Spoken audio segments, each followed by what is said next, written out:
une production du Studio SF.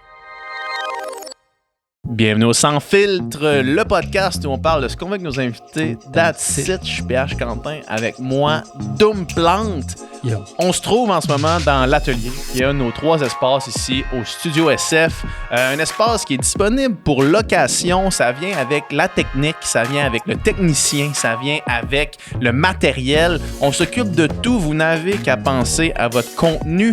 Si vous voulez plus d'infos, écrivez-nous au info@studiosf.ca. Cette semaine, c'est le grand retour de Au lit avec Anne-Marie. C'est un podcast que vous avez écouté, que vous avez aimé, qu'on a fait il y a 1 an ou presque, un petit peu plus en fait, ici au studio, la première fois qu'il est venu nous voir. Ça avait été super cool. On avait parlé de script sexuel, on avait parlé de relations monogames, couple ouvert. Aujourd'hui, on a abordé plein de différents sujets, des nouveaux sujets, les schémas sexuels, le sexe anal et le sexe tantrique. Le sexe tantrique. Ça, c'est un... Juste le tantrisme. Le tantrisme. Intéressant.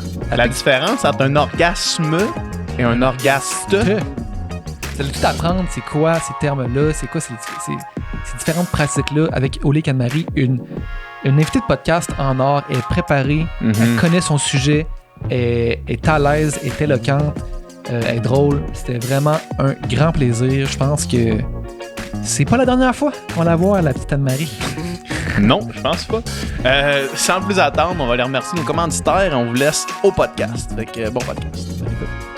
Le podcast de cette semaine est présenté par Hochelag, le fournisseur officiel de tout produit alcoolisé et non alcoolisé ici au Studio SF. Si vous louez les studios, vous avez accès à notre mini frigo avec les produits Hochelag.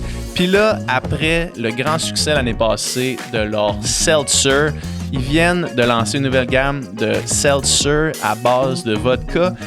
Dom, toi, t'es un fan de Seltzer, on le sait déjà, c'est un acquis pour les gens qui écoutent le Sans Filtre, mais t'as eu la chance de goûter au vodka Hard Seltzer de Hochelag. Qu'est-ce que t'en as pensé?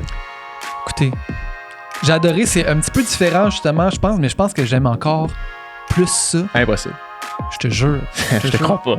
Fait que plutôt d'être à base de malt, c'est à base de vodka, mais ça a le même goût léger. C'est vraiment pas prononcé en alcool. En fait, on goûte pas vraiment le goût de la vodka comme tel. C'est juste rafraîchissant, c'est juste léger, un petit goût de fruits. C'est vraiment agréable. Puis là, il y a 3 nouvelles sortes. On a pêche, on a orange sanguine et on a framboise. Donc, 3 nouvelles saveurs pour agrémenter votre été. Prendre une petite seltzer sur le bord de la pool, sur le bord de la beach. Sur le bord de la beach. Le bord de la beach. Je pense qu'on va avoir vraiment un bel été avec Hochelag. Yes, puis c'est disponible à la SAQ. Fait que courez, vous en procurez. Le podcast est présenté par nos amis chez Manscaped et c'est le retour du Ultra Smooth Package qui avait disparu pendant quelques mois, mais il revient en force. Le Ultra Smooth Package, c'est quoi? C'est un petit rasoir pour la précision. C'est un gel pour raser et c'est aussi un exfoliant pour éviter les poils incarnés parce que Dieu sait que des poils incarnés, quand ça frotte pour de vrai. Dom, t'es un adepte du Ultra Smooth Package, toi. Moi, c'est ma chose préférée, vraiment pour aller raser vraiment cette région-là, vraiment la région du sac, là, comme on dit. Là. Moi, bon vieux brain! Moi, le bon vieux rasoir à lame, c'est ce que je préfère. Je trouve que c'est ce qui va le mieux, c'est ce qui fait la plus belle job, c'est ce qui est le plus agréable pour moi. Fait que ça, il est tout petit, on peut l'amener dans la douche, il est vraiment malléable, flexible, malléable. Il va vraiment super bien. Il est smooth. Il est ultra smooth. Certains diraient ultra smooth. Puis avec le gel, puis avec tous les accessoires, ça rend l'expérience ultime. Vous n'aurez jamais eu cette région-là aussi douce, aussi lisse que ça de votre vie. On a un code promo pour vous qui est 20% de rabais avec la livraison gratuite sur tous les produits Manscaped, pas juste le Ultra Smooth Package. C'est le Sans Filtre en un mot. 20% de rabais, livraison gratuite. Sautez là-dessus comme des pigeons sur des frites du McDo. Ça saute en tabarnak. Merci Manscaped. Oh yeah!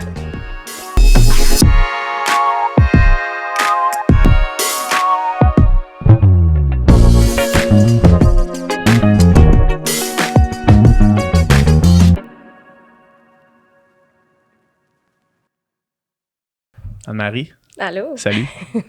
Peux-tu jouer à mes écouteurs? T'es pas obligé. Ouais. On va y aller pour Ouais. le Ça style dépend si podcast. t'aimes t'entendre parler. T'aimes le son de ta voix. Ah, si j'aime entendre parler. T'es-tu habitué avec ton son de la voix? Ouais, pour vrai. Ben Ouais. là, à m'écouter C'est des podcasts, des stories. Des stories dans les, sans arrêt, TikTok, ouais. Ouais. Hey, ça fait 1 an à peu près Ouais, ça fait 1 an. à que peu t'es près. venu la dernière fois. Ouais. Ça Comment va. va ta vie? On a-tu 2 heures? Ouais, ben écoute, oui, justement. Ça va super bien. Super bien. Beaucoup de choses se sont passées dans la dernière année. J'ai eu une ascension assez rapide dans la première année de mon entreprise. On va dire qu'on est comme dans la deuxième. Là. Ouais. Et, wow, regarder en arrière, là, c'est comme regarder dans une tornade, là, littéralement. Donc, ouais, il y a comme plein de choses qui ont été mises en place, plein de projets que j'ai développés, des employés, plein de choses qui sont en train de se réaliser. Donc, je suis vraiment, vraiment fière. On est en train de percer le monde de l'éducation sexuelle au Québec. Là. Ouais. Oui, c'est malade. Moi, je me souviens justement, tu sais, quand tu étais venu sur le podcast il y a 1 an, tu étais aussi allé sur le podcast des filles de sexe oral, puis tu étais comme partout, là, tu sais, on dirait que genre, Ouais. je sais pas comment tu faisais niveau énergie puis niveau emploi du temps, mais on dirait que tu faisais tous les podcasts, tu faisais... Fait que tu sais, ça paraît que tu as travaillé fort pour comme construire ton affaire, là, tu sais, puis que maintenant, ça paye, là, tu sais.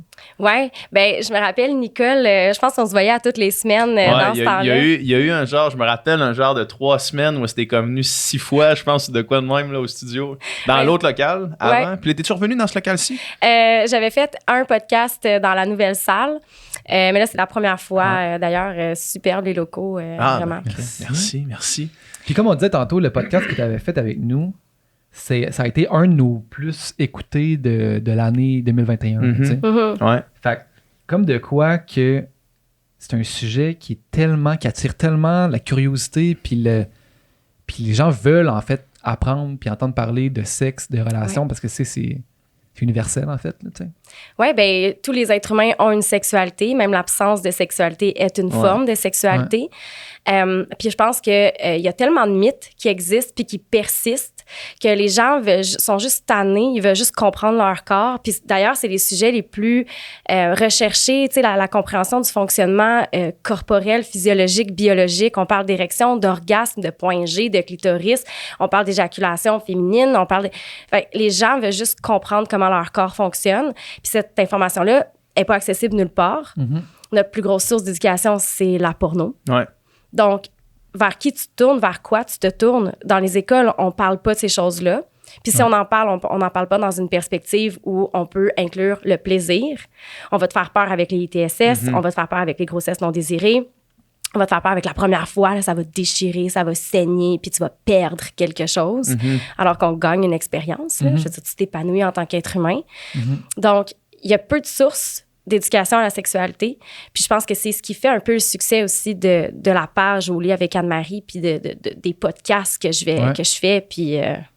Ben oui, vraiment. Ce que tu viens de dire là, l'espèce d'éducation sexuelle par la peur, là, moi, c'est exactement mon expérience. Là. C'est précisément ça. Là. C'est genre... à un point tel que comme tu veux pas avoir de relation sexuelle à cause que t'as trop peur d'attraper quelque chose, là, à cause que ce n'est que de ça qu'on parle. Il me semble, moi, au secondaire, là, il me semble que ce n'était que ça. Au là. secondaire, les codes d'éducation sexuelle, c'était juste l'ITSS. Ouais. C'est juste... C'est comme, puis c'est la pire chose de la sexualité, là. C'est comme la pire partie, là. Ouais, puis c'est même pas la plus grande partie Non, non c'est plus. ça, exact. Puis je me rappelle, il y avait des images horribles de stades très avancés de syphilis et de gonorrhée avec des espèces de déformations du visage tellement que tu étais avancé dans ta syphilis. Puis parce que, oui, ça existe. Ouais. Mais je veux dire, on peut-tu parler du pourcentage de gens qui ont du plaisir, qui vont s'émanciper, qui vont s'amuser et se découvrir à travers ça, tu sais?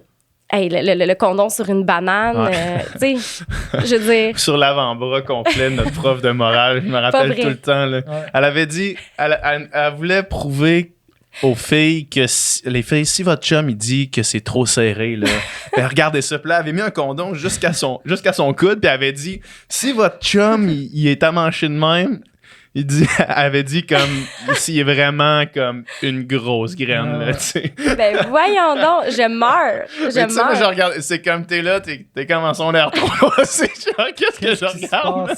Pourquoi la prof de morale?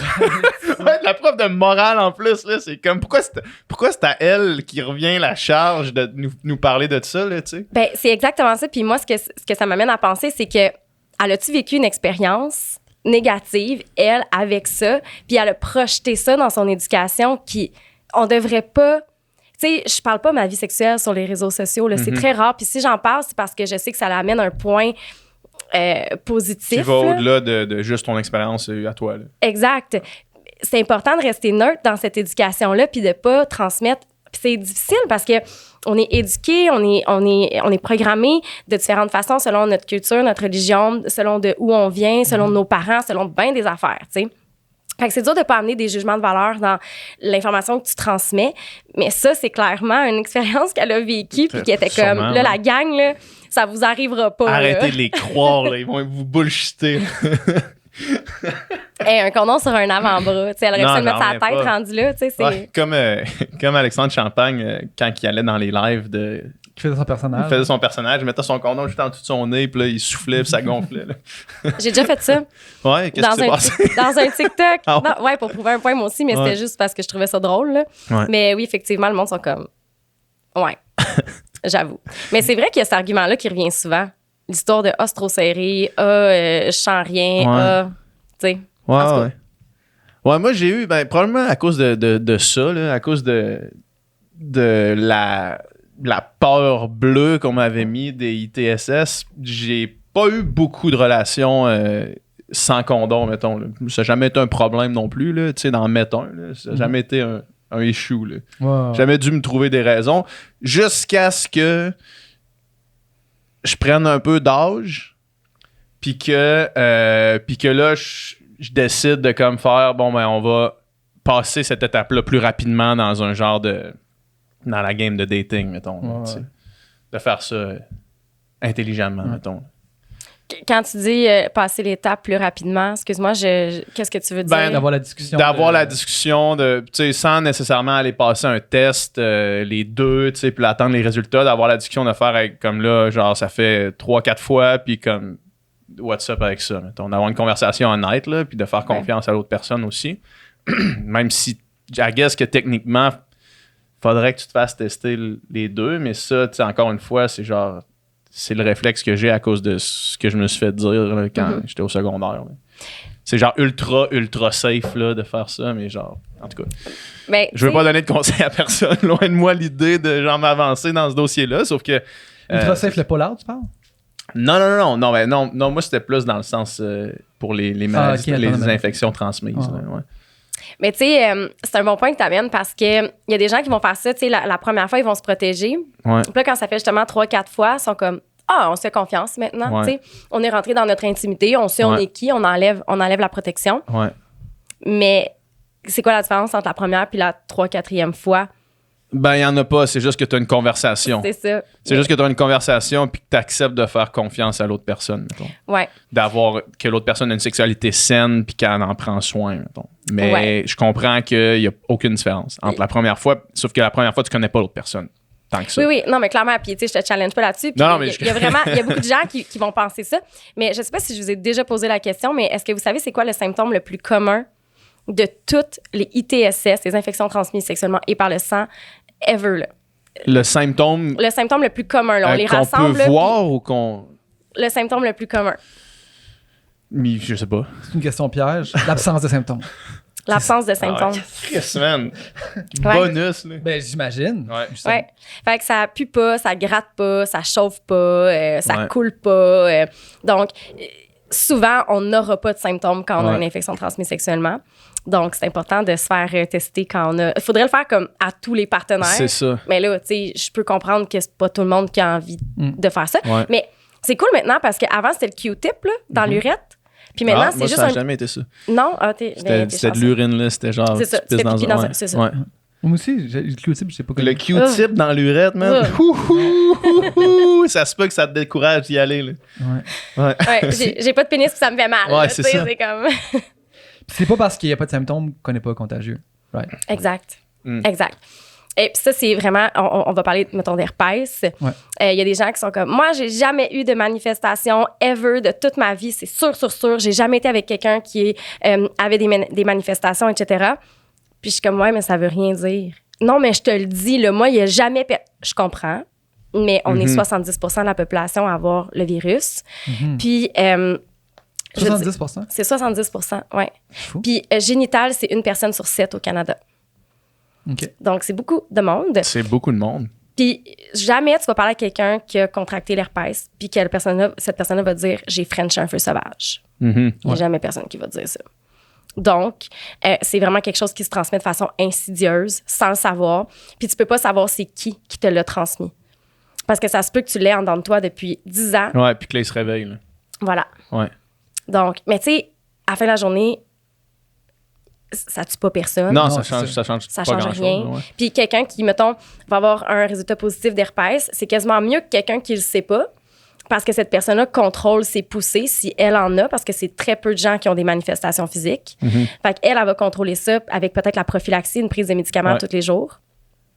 Donc, puis elle a 1% de chance de le transmettre. Puis si je te dis, OK, il faut t'opérer demain matin, puis tu as 1% de chance de ne pas te réveiller, est-ce que tu te vas opérer? Ouais. Fait que ça en revient à la même chose, tu sais. Ouais. Ah ouais, Puis toutes les discussions autour du condom, tu sais, puis dans les mouvements, tu sais, MeToo, puis ça, puis les témoignages qu'on voyait souvent, c'était des affaires de condom. Vraiment souvent de le gars il a enlevé son condom sans que je le voie, sans que je le sache, ou il insistait vraiment pour me prendre des condoms.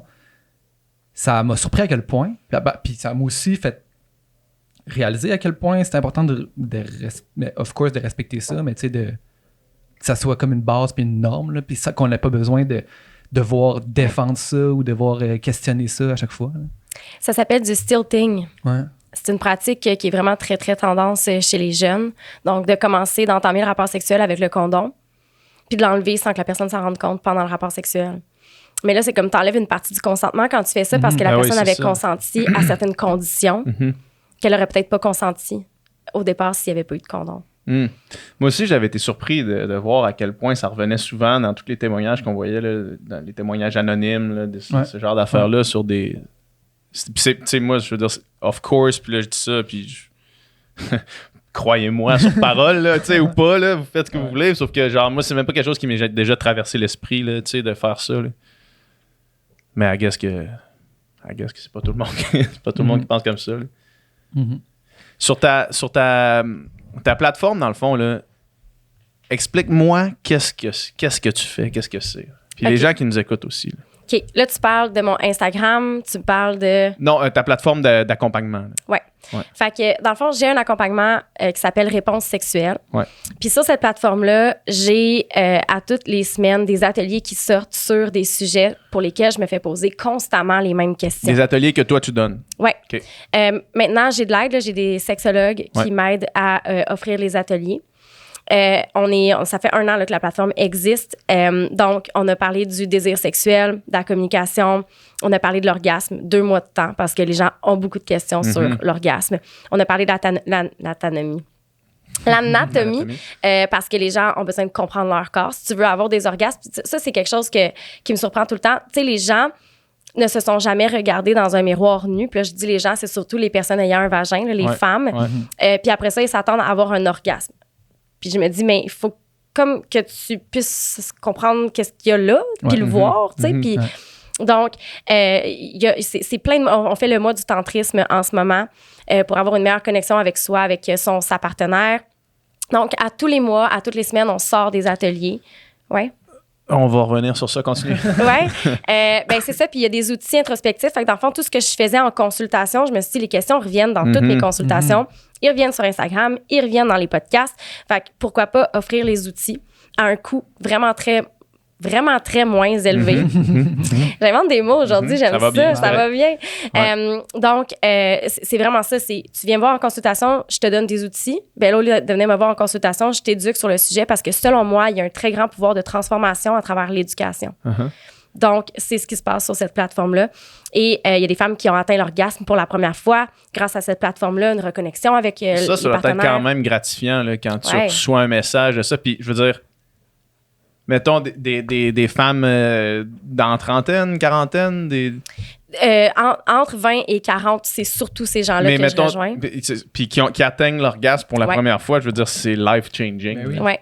Mais c'est fou quand même juste de penser que, tu sais, nous, pour des hommes, c'est plate, mais genre, c'est même pas... Ben, c'est plate puis c'est le fun en même temps, mais genre, c'est même pas une question, là, tu sais, on atteint l'orgasme, on a tous déjà atteint l'orgasme, mais on sait comment atteindre l'orgasme. On atteint l'orgasme en dormant, là. Ah ouais, c'est ça.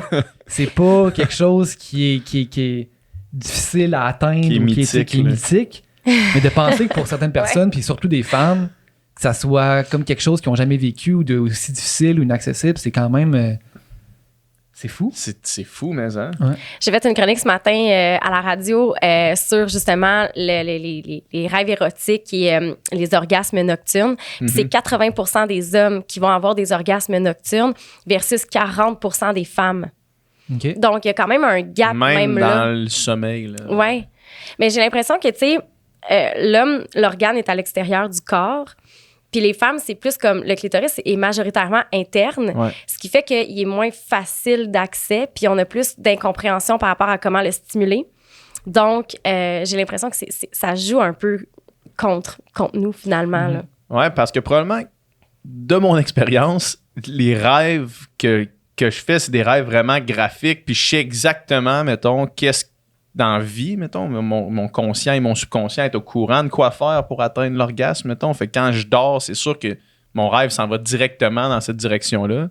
Mais j'imagine qu'effectivement, quand t'es moins au courant, tu sais pas trop comment ça marche, peut-être que le rêve, il fait juste reproduire des idées que tu te fais ou des idées que t'as vues, puis des trucs qui, au final, t'amènent pas à bon port, là. À bon port. J'adore. Tu parlais du mois du tantrisme. Là. Ouais. C'est quoi le tantrisme? C'est quoi le sexe tantrique? Moi, de mon point de vue externe, un gars qui connaît fuck all ça, là, c'est Sting, le chanteur de Police, qui est capable de comme fourrer pendant des heures et des heures et des heures sans jamais perdre son érection, puis en atteignant l'orgasme sans éjaculation, puis comme c'est Est-ce qu'on est très loin ou est-ce qu'on est très loin avec l'histoire de Sting ou ben c'est un peu ça là? C'est un peu ça. C'est terrible ça. C'est terrible. Mais parce que Sting c'est comme c'est documenté, c'est vrai là, genre c'est pas des rumeurs autour de Sting là. OK. Genre, je pense que c'est même de son propre aveu là, qui dit ça. Ouais, mais là, puis ça, c'est une affaire, hein. Là, les gens qui écoutent, puis qu'eux autres sont pas capables de te faire des heures et des heures, puis d'avoir des orgasmes, là, on généralise pas, OK? Ouais. Je veux dire, je pense qu'un rapport sexuel, les femmes, là, mettons qu'on parle dans un monde binaire hétéro, là, les femmes, c'est environ 7 minutes un rapport sexuel satisfaisant, là, OK? Fait que pas besoin de se faire ramoner pendant des heures, là, OK? Je veux juste le dire de même, là. On retient le mot ramoner, qui est un terme très scientifique et technique. Dis la professionnelle en sexologie. Pas besoin de faire ramoner pendant des heures. On comprend. Non, mais c'est clairement ça. Puis, tu sais, puis en plus, vous le savez, là, je pense que je le mentionne tout le temps, la pénétration, là, c'est le fun, là, mais on peut-tu faire autre chose, tu sais? Puis en fait, je pense que c'est un peu ça, le tantrisme, c'est le... de joindre tous les sens, d'être capable de j'ai pas le mot qui me manque, là. C'est vraiment comme d'être capable de vivre dans tous tes sens, d'allumer tous tes sens. C'est d'être un avec le corps, l'esprit et ce qui t'entoure. C'est très spirituel comme pratique. Ça vient du bouddhisme, de l'hindouisme. Mais c'est vraiment d'être capable d'être à 100% dans le moment présent. Puis ça fait juste du sens, dans le fond, parce que plus tu es dans le moment présent, plus tu es capable de ressentir les sensations sur ton corps. Puis à la fin de la journée, on est des êtres programmés pour le plaisir, pour ressentir le plaisir. Puis il y a plein de monde qui nous écoutent là, puis qui sont pas capables de ressentir du plaisir lors des rapports sexuels. Pourquoi? Ils sont pas dans le moment présent. Ils sont dans leur tête, sont en train de penser à la performance, sont en train de... à plein d'affaires, tu sais. Fait que le tantrisme, c'est vraiment d'être capable de revenir à ce qui se passe ici, maintenant. C'est d'être capable de joindre le corps et l'esprit, de les aligner et c'est des pratiques, tu sais, un des exercices que je donne à faire, que les gens sont comme, hey, jamais de la vie, puis c'est la base. T'as pas besoin de jouets, t'as pas besoin du livre du Kama Sutra, tu te regardes dans les yeux. Juste regarder quelqu'un dans les yeux, des fois, ça peut être super déstabilisant. Je le fais dans des retraites, j'anime des retraites avec Dosha Yoga, puis on fait du eye gazing, puis les gens pleurent, rient, sont déstabilisés complètement. D'être 2 minutes de temps pour se regarder dans les yeux, là, c'est comme, oh my God. Fait que tu fais ça nu, avec ta partenaire, et tu te prends les mains, les pieds, nus. Tu te prends les pieds. Les mains, tu te colles les mains, les pieds, là, tu sais, avec ta partenaire. OK. Comme, tu sais, de même. Tu fais genre ça avec tes orteils. Là.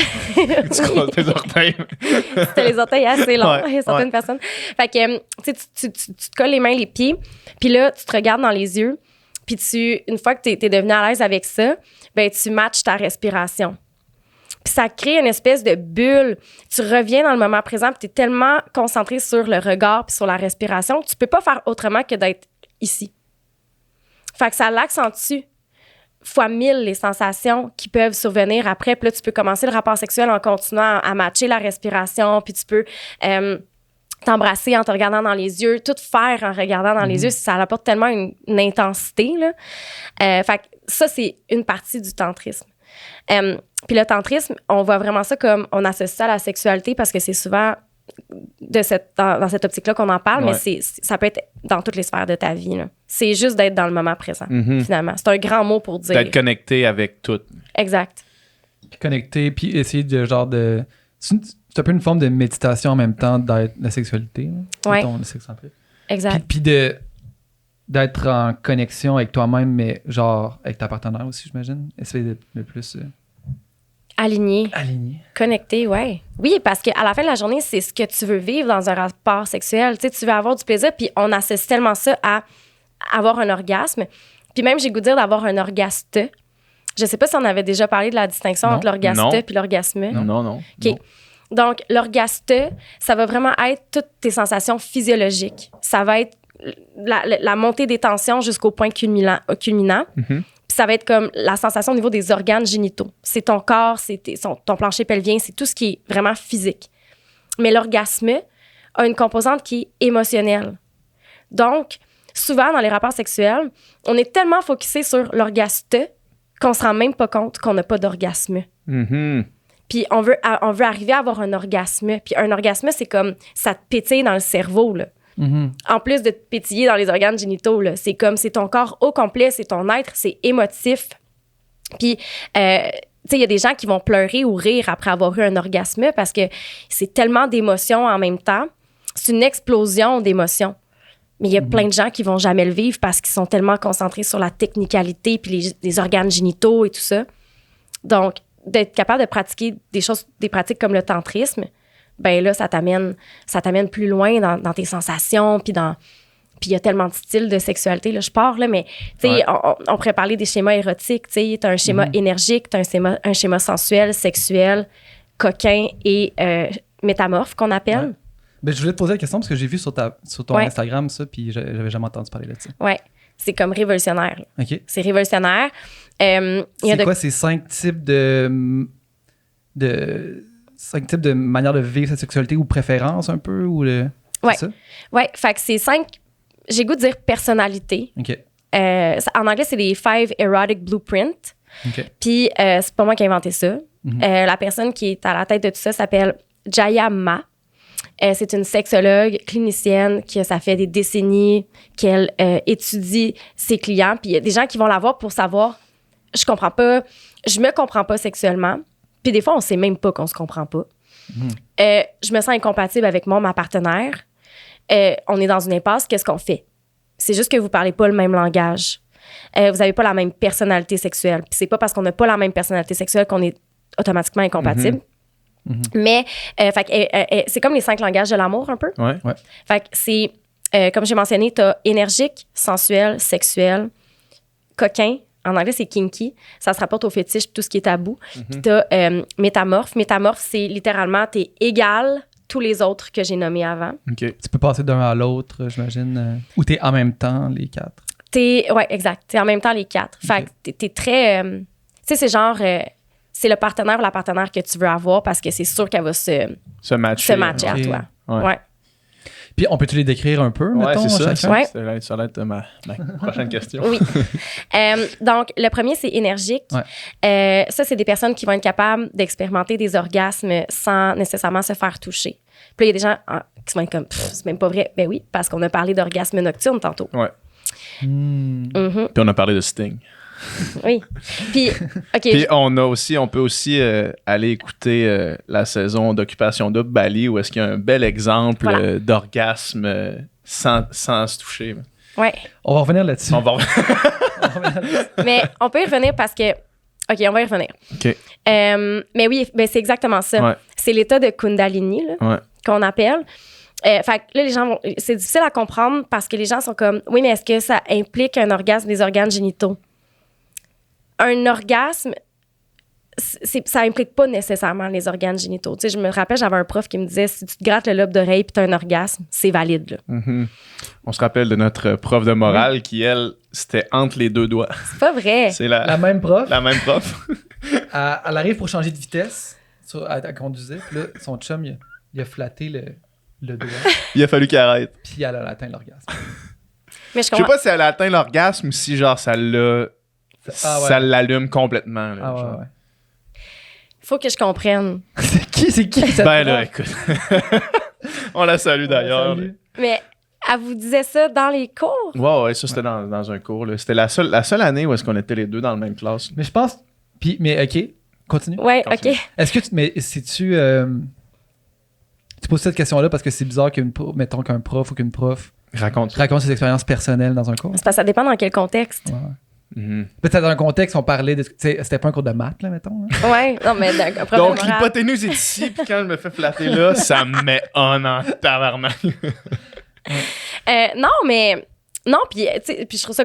Écoute, je trouve ça correct dans le sens... Je pense que c'était dans elle racontait cette expérience personnelle-là en disant que tous les corps et les désirs étaient différents, mettons. Là. Puis son point, que c'était justement, c'est pas parce que il y a d'autres manières de stimuler le désir que Ouais, genre, c'est ça. Ah, ben là, dans ce les cas-là... organes C'était génitaux, comme ça, comme pris Go son for exemple personnel, mais on rit de cette prof-là, mais pas de cette prof-là, mais de ces trucs-là, mais c'était vraiment. ça nous a marqué dans notre tête d'ado de 15 Ouais, ans. ouais. Aujourd'hui, tu sais, vous auriez probablement pas la même réaction. Ouais. Tu sais, quand t'es ado, c'est comme tu commences ta sexualité, Ouais, puis ouais. comme les adultes qui font du sexe sont comme dégueux, là, tu sais, puis c'est... Fait que... mais oui, effectivement, puis c'est valide, là, tu sais, si elle, ça l'a comme spark quelque chose à l'intérieur d'elle, ça l'a allumé quelque chose, why not? Mm-hmm. Donc, il y a des gens qui, sans même être touchés, peuvent atteindre l'orgasme. Ça demande un travail, j'imagine. Oui. C'est pas juste que ces personnes-là sont comme ça. J'imagine que ça se développe. Oui, il y a des gens qui sont comme ça, qui ne savent pas, puis qui souffrent dans leur sexualité présentement parce qu'ils n'ont jamais été capables d'aller explorer cet aspect-là de leur sexualité parce qu'on est tellement mis dans des boîtes. On nous dit que c'est entrée, repas, dessert. Donc, on fait entrée, repas, dessert. Puis là, on se sent brisé à travers ce script-là, alors qu'on ne l'est pas. C'est juste qu'on n'explore pas notre sexualité de la bonne façon. Donc, énergique. Puis c'est des gens... Il y a toujours un... Ce qu'il faut savoir, c'est qu'il y a toujours un côté positif puis un côté négatif à chaque schéma. Fait que, donc, tu as ton côté positif qui est atteindre l'orgasme sans être touché. Mais c'est des personnes qui... je sais pas si ça vous est déjà arrivé d'essayer de faire un câlin à quelqu'un qui est comme... qui se retire facilement. Ouais, qui est pas à l'aise avec le contact. Quelqu'un qui est super sensible avec l'énergie des autres. Donc, si on va trop vite, trop rapidement vers les organes génitaux, cette personne-là va se refermer. Ouais. Donc, ça peut être difficile pour ces personnes-là de vraiment être turn-on sexuellement. Ça leur prend... Ils aiment l'anticipation, ils aiment la distance, ils aiment le tease. C'est vraiment des gens qui vont être excités dans l'espace. Ouais. T'as sensuel. Je suis sensuelle. Et c'est vraiment des gens qui sont vraiment allumés par tous les sens. Donc, tu sais, moi, je peux manger quelque chose puis faire comme « Oh my God, j'ai un orgasme culinaire en ce moment. C'est trop bon, c'est trop bon. » J'apprécie comme les goûts dans ma bouche. Mais tu sais, le counter-side, l'autre côté de la médaille, c'est que s'il y a des odeurs, tu me perds, là. Ah ouais, Ok. c'est ça. Complètement, là. Je peux pas. Ça y va pas, là. OK. Fait que, mais, tu sais, c'est des gens on aime la lenteur. Tu sais, c'est comme, j'aime beaucoup les préliminaires. Tu sais, c'est des gens qui vont vraiment aimer ça prendre leur temps, qui vont aimer ça se faire toucher beaucoup. Le toucher est super important. S'embrasser. Tu sais, c'est comme... la valse, là, est quasiment plus importante que le rapport sexuel en tant que tel. Ouais. Mais de l'autre côté, justement, c'est des personnes qui sont beaucoup dans leur tête parce qu'elles sont tellement allumées par tous les sens que si, mettons, il y a un tas de linge sale à terre, ça se peut que ma tête, elle pense juste au tas de linge sale qui est à terre. Puis que s'il y a une odeur que j'aime pas, je pense juste à l'odeur que j'aime pas. Ouais. S'il y a du bruit aussi, comme ça. Ouais, la musique est pas bonne, si la télé joue, ça se peut que ça vienne vraiment me déranger. Fait qu'autant que je peux être allumée par vraiment beaucoup de choses, je peux être éteinte par vraiment beaucoup de choses aussi. Puis c'est les gens qui se parlent le plus dans leur tête. C'est des gens qui vont avoir la difficulté des fois à atteindre l'orgasme. Parce qu'ils sont comme sur le point, puis là, ça redescend parce qu'ils viennent de penser à quelque chose. Ouais. Tu as déjà passé par là. Je sais. Effectivement. Après ça, tu as sexuel, qui est justement ça va être surtout les hommes qui vont être dans ce schéma-là par défaut, parce que c'est ça qu'on leur apprend. Donc, très axé sur les organes génitaux. On est vraiment dans l'orgasme. On va avoir un orgasme. S'il n'y a pas d'orgasme, on n'est pas satisfait. C'est des gens souvent qui vont manquer toute la beauté du paysage pour se rendre à destination. On va aller trop vite à la fin. Là. Le contraire de l'alchimiste. Le contraire du sensuel, en fait. Ouais. Fait que ça peut être difficile, un sensuel puis un sexuel ensemble, parce que c'est comme... Ça va trop vite pour le sensuel, puis le sexuel, il est comme... Colin, faut que je passe par 4 chemins, là, tu sais. C'est ça. C'est long, là. On va-tu y arriver? Ouais, exact. OK, continuons. Après ça, tu as le kinky, qui est coquin. Ouais. Coquin, c'est tout ce qui est relié au tabou. Fait que, tu sais, ce qui est tabou pour moi n'est pas nécessairement tabou pour toi. Fait que, mettons que moi, en missionnaire, c'est vraiment un exemple, je trouve ça tabou, là, ça va full m'exciter parce que là, on est en missionnaire puis je trouve ça tabou. Puis, fait que des fois, le contexte va être plus important pour eux que l'acte en tant que tel. Fait que, par exemple, on s'embrasse, mais on est dans un lieu inusité. Ouais. Là, parce qu'on est dans un lieu inusité, je le trouve vraiment bon, le baiser. Mais si on avait le même baiser dans une chambre à coucher, qui est pour moi pas un endroit tabou, je l'aurais moins apprécié. Fait que t'as le kinky, t'as le coquin psychologique, puis t'as le coquin plus physiologique. Fait que des gens qui vont aimer ça, faire des jeux de domination, qui vont aimer ça, jouer avec les sensations du corps, s'attacher, jouer avec la température, etc. Et t'as ça, il faut faire attention, le côté plus négatif, c'est que c'est des gens qui peuvent avoir juste comme une route pour se rendre à l'orgasme. Fait que s'il faut que tu portes, par exemple, un chapeau de cow-boy pour avoir un orgasme, tu sais, ça veut pas dire, OK, j'ai pris un chapeau de cow-boy, je pourrais prendre quelque chose de plus, mettons, un imperméable. OK? Ouais. Puis là, toi, ça te prend ça pour avoir un orgasme. C'est dur d'en avoir tout le temps. C'est limitant. C'est ça, c'est limitant. Ouais. Puis est-ce que c'est des personnes qui sont toujours attirées vers la nouveauté, tu sais? Ouais. Parce que, tu sais, un tabou, à un moment donné, plus tu l'expérimentes, moins il devient tabou, I guess. Ouais. Ça prend des années pour ces personnes-là pour perfectionner les scénarios idéaux qui les amènent à une espèce d'extase. Fait que oui, il y a toujours des choses qu'on peut amener, la nouveauté, etc. Puis il y a des gens qui vont dire, ouais, mais c'est ça, c'est la gang de fuckés, là. Mais vraiment pas. C'est les gens, c'est prouvé, les études ont prouvé que c'est les gens qui ont les meilleures capacités de communication. C'est les gens qui vont avoir le plus d'empathie. Parce que quand tu es dans le tabou, tu n'as pas le choix d'avoir des discussions au préalable pour savoir sont où les limites personnelles de chacun des partenaires qui prend part au rapport sexuel. Tu n'as pas le choix d'être empathique, tu n'as pas le choix de respecter les limites de l'autre, alors qu'on n'a jamais ces discussions-là quand on est, mettons, on est deux sexuels, on y va par là, on fait du entrée, repas, dessert, puis on est bien content là-dedans. Puis justement, tu sais, mettons les communautés BDSM, tout ça, la communication est super valorisée puis super normalisée aussi, là, plus que dans la moyenne. Là, fait que j'imagine que justement, t'as pas le choix d'avoir OK, c'est quoi tes préférences, c'est quoi quel jouet t'aimes, pour que ta relation est un bon fit, puis si tout le monde est à l'aise avec tout. Là. Exact. Puis tu sais, c'est des gens aussi qui vont avoir du aftercare qu'on appelle. Puis souvent, c'est un moment après le rapport sexuel qui peut être hyper intense, psychologiquement ou même physiquement. Un moment pour revenir. Puis on fait pas souvent ça après les rapports sexuels. Surtout quand c'est quelqu'un comme que c'est, mettons, la première fois que tu as un rapport avec ou que tu prends pas le temps de redescendre de ce qui vient d'arriver. T'sais. Mais eux, c'est vraiment important pour eux d'être capables de faire ça. Puis je trouve que ça alimente le désir d'être capable de faire ça. On repense à ce qui vient d'arriver. On Mais pense tu veux dire redescendre, on en parle ou juste avoir un moment de connexion? Ou... un moment de connexion, que ce soit d'en parler ou que ce soit de juste comme revenir physiquement dans l'espace, dans la réalité, en dehors du scénario. Donc, on les juge beaucoup, ces gens-là, mais c'est des gens qui sont hyper épanouis sexuellement, là. En général. En général.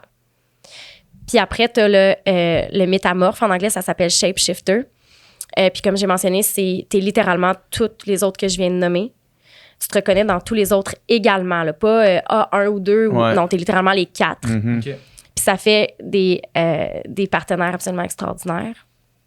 Mais en contrepartie, ils ont tous les points négatifs aussi. De toutes les autres. De toutes les autres. Ouais. Mais est-ce que tu es soit un ou les 4, mais tu peux-tu être 2? Ou tu peux-tu être un peu de ci, mais un peu de ça? Ouais. Tu peux? Fait que, tu sais, puis on évolue, notre sexualité, elle évolue. Ouais. Donc, je pense que on a comme un schéma primaire.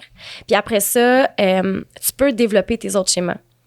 Donc, par exemple, quelqu'un qui m'entend aujourd'hui dire « Ah, j'aimerais ça avoir un orgasme énergétique », ben tu peux le travailler. Mais ça prend du temps puis ça prend de la patience. Puis c'est pas tout le monde qui a envie d'investir ce temps-là dans leur sexualité pour avoir du plaisir. Alors que, Colin, on devrait tellement.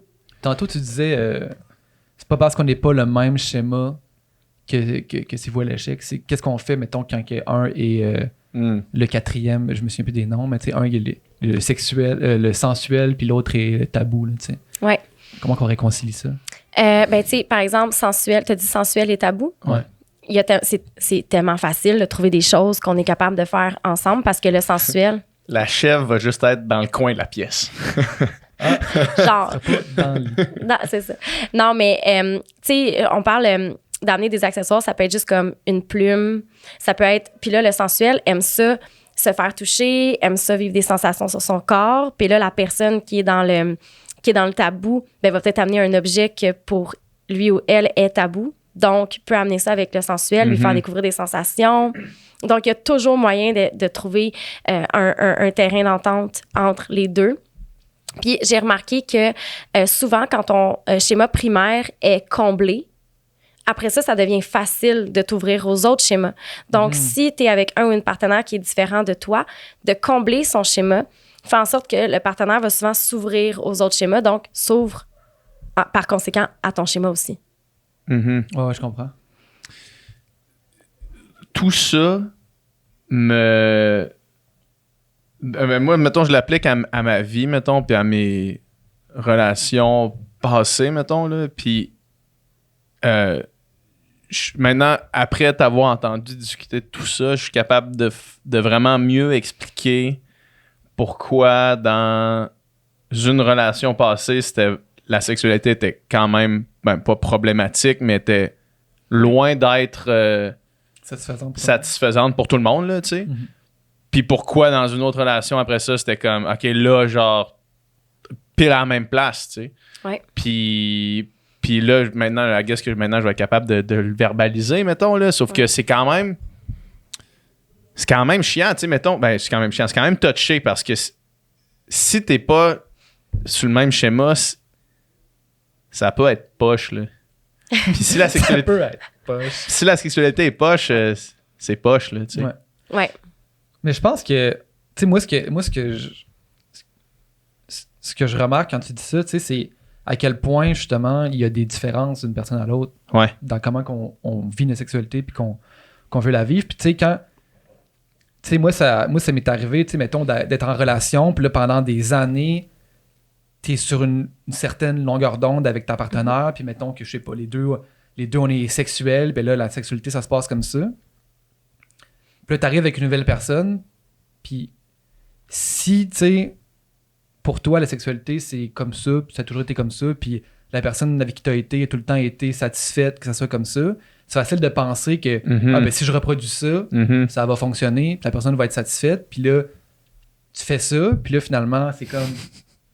ça n'a pas le résultat escompté, ou ben, la personne t'a dit « wow, genre relax », ou tu sais... Ça n'a pas le résultat escompté. Mais justement, puis tu sais, on se rend compte, tu sais, à un moment donné, quand on a plusieurs partenaire veut pas qu'il crime, OK, c'est vraiment différent d'une personne à l'autre. Vraiment. Une personne aime ça, tu sais, de telle manière, de se toucher comme ça, avec un jouet, pas de jouet, tu sais. Puis c'est comme, OK, il y en a qui aiment ça, tu sais, à fond la caisse, il y en a qui aiment ça bien doucement, tu sais. Puis c'est comme, OK, il y a vraiment un large éventail de possibilités. Ouais. Puis de là, justement, que c'est comme essentiel, en fait, le plus tôt possible d'en discuter. D'avoir parce que une sinon, discussion, c'est trop facile de, genre, penser que la manière que moi je suis habitué ou la manière que, tu sais, la dernière personne avec qui j'ai fait ça, c'était comme ça que ça marchait, puis l'autre, elle avait un autre vécu, puis d'autres préférences, puis là, ça peut vraiment ne pas fonctionner, puis même causer des malentendus, là, tu sais, à certains niveaux. J'ai envie de répondre 2 choses à ça. Ouais. OK. D'une part, je pense que il y a des gens qui vont s'être reconnus dans les schémas et vont dire, OK, moi, je suis comme ça. Ouais. Puis, je pense que effectivement, c'est comme quand t'es avec quelqu'un puis que ça marche parce que vous êtes le même schéma, t'es comme soulagé. T'es comme, OK, on va être compatible. Mais qu'est-ce qui dit que t'aimeras pas autre chose? Parce que chaque personne est différente, mais chaque personne te fait découvrir des choses aussi. Il y a des gens avec qui t'es moins compatible, puis il y a des gens avec qui t'es plus compatible. Fait que ça fait en sorte que tu te découvres à chaque personne. Je veux dire, ton premier rapport sexuel versus ton 30e, tu sais plus de choses. Tu sais, t'es plus au courant de ce que t'aimes, de ce que t'aimes pas. Puis je pense que chaque personne a comme une richesse à amener au rapport sexuel. Et ça passe par mon 2e point qui est la communication. Puis comme tu dis, il faut en parler plus tôt que tard. Mais oui. Parce qu'on attend toujours qu'il y ait des problèmes avant de parler de la sexualité.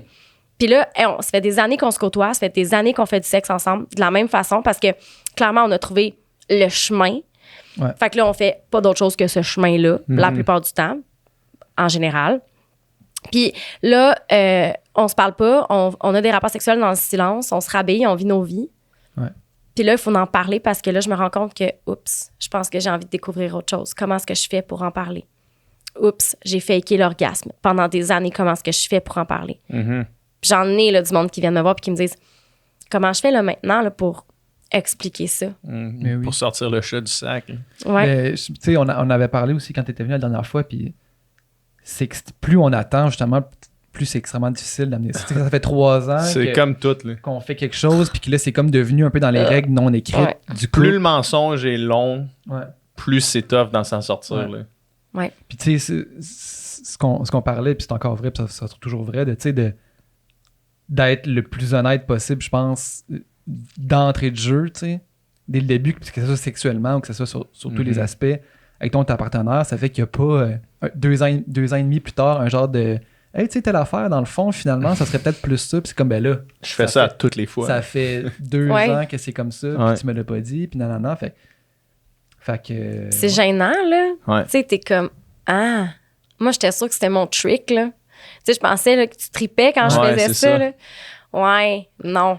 Non, Ouais. mais je voulais te faire plaisir parce que toi, t'avais l'air d'être trippé quand tu faisais ça. Ouais. Puis nanana, puis là, Ouais. Ouais.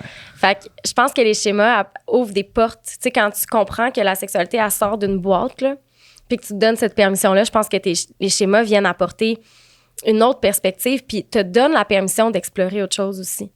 Ouais. Puis je pense que ça vient soulager certaines personnes de savoir que, oh mon Dieu, OK, parce que le schéma qui est le plus démontré dans la société, c'est le sexuel. Ouais. On voit ça dans la porn. Là. Je veux dire, tu vois pas d'acte vraiment sensuel là, dans la porno. Là. Ou kinky, tu le vois. Kinky, là. Ouais. Mais encore là, c'est super axé sur les organes génitaux, sur la domination aussi. Le sensuel, il y en a dans la porn plus pour femmes, justement, ou plus féministe, on veut, tu sais. Ouais, clairement. Puis, tu sais, c'est sûr que les femmes, il y a plus de femmes dans le sensuel, mais il y a aussi beaucoup d'hommes. Là. Tu sais, je pense qu'il faut pas comme trop faire d'association non plus. Là. Mais, ouais, puis c'est intéressant après ça d'aller travailler. Moi, je me rappelle, j'avais un partenaire qui était métamorphe. Puis je suis quelqu'un qui communique quand même vraiment beaucoup là, dans mes rapports sexuels. Pour moi, c'est important. Tu sais, je veux dire, on va l'avoir la discussion parce que c'est pas vrai que toi puis moi, on va être insatisfait dans ce rapport-là. Là. Puis j'ai pas de filtre parce que je parle de ça à tous les jours de ma vie. C'est ça. Fait que je walk the talk. Là. Tu sais, j'applique ça dans mes rapports sexuels. Puis, tu sais, je me rappelle, j'avais quelqu'un ça avait commencé d'une certaine façon. Puis, avec le temps, je m'étais ouverte sur des choses que j'aime, puis cette personne-là s'était complètement moulée à moi. Puis là, j'étais comme, hey, je suis vraiment bonne, j'ai des bons skills de communication, je suis sa coche. La personne était complètement métamorphe, là. Ouais. Fait que c'est devenu super facile pour cette personne-là de s'habituer à moi puis de se mouler à moi. Puis après ça, j'ai compris qu'il fallait que je fasse attention parce que c'est le fun que cette personne-là se moule à moi, puis je trouve ça extraordinaire, les rapports sexuels que je peux avoir avec cette personne-là. Mais il faut faire attention parce que cette personne-là aussi, elle a des besoins. Ouais. Puis vu qu'elle est toute, si on fait juste une sorte...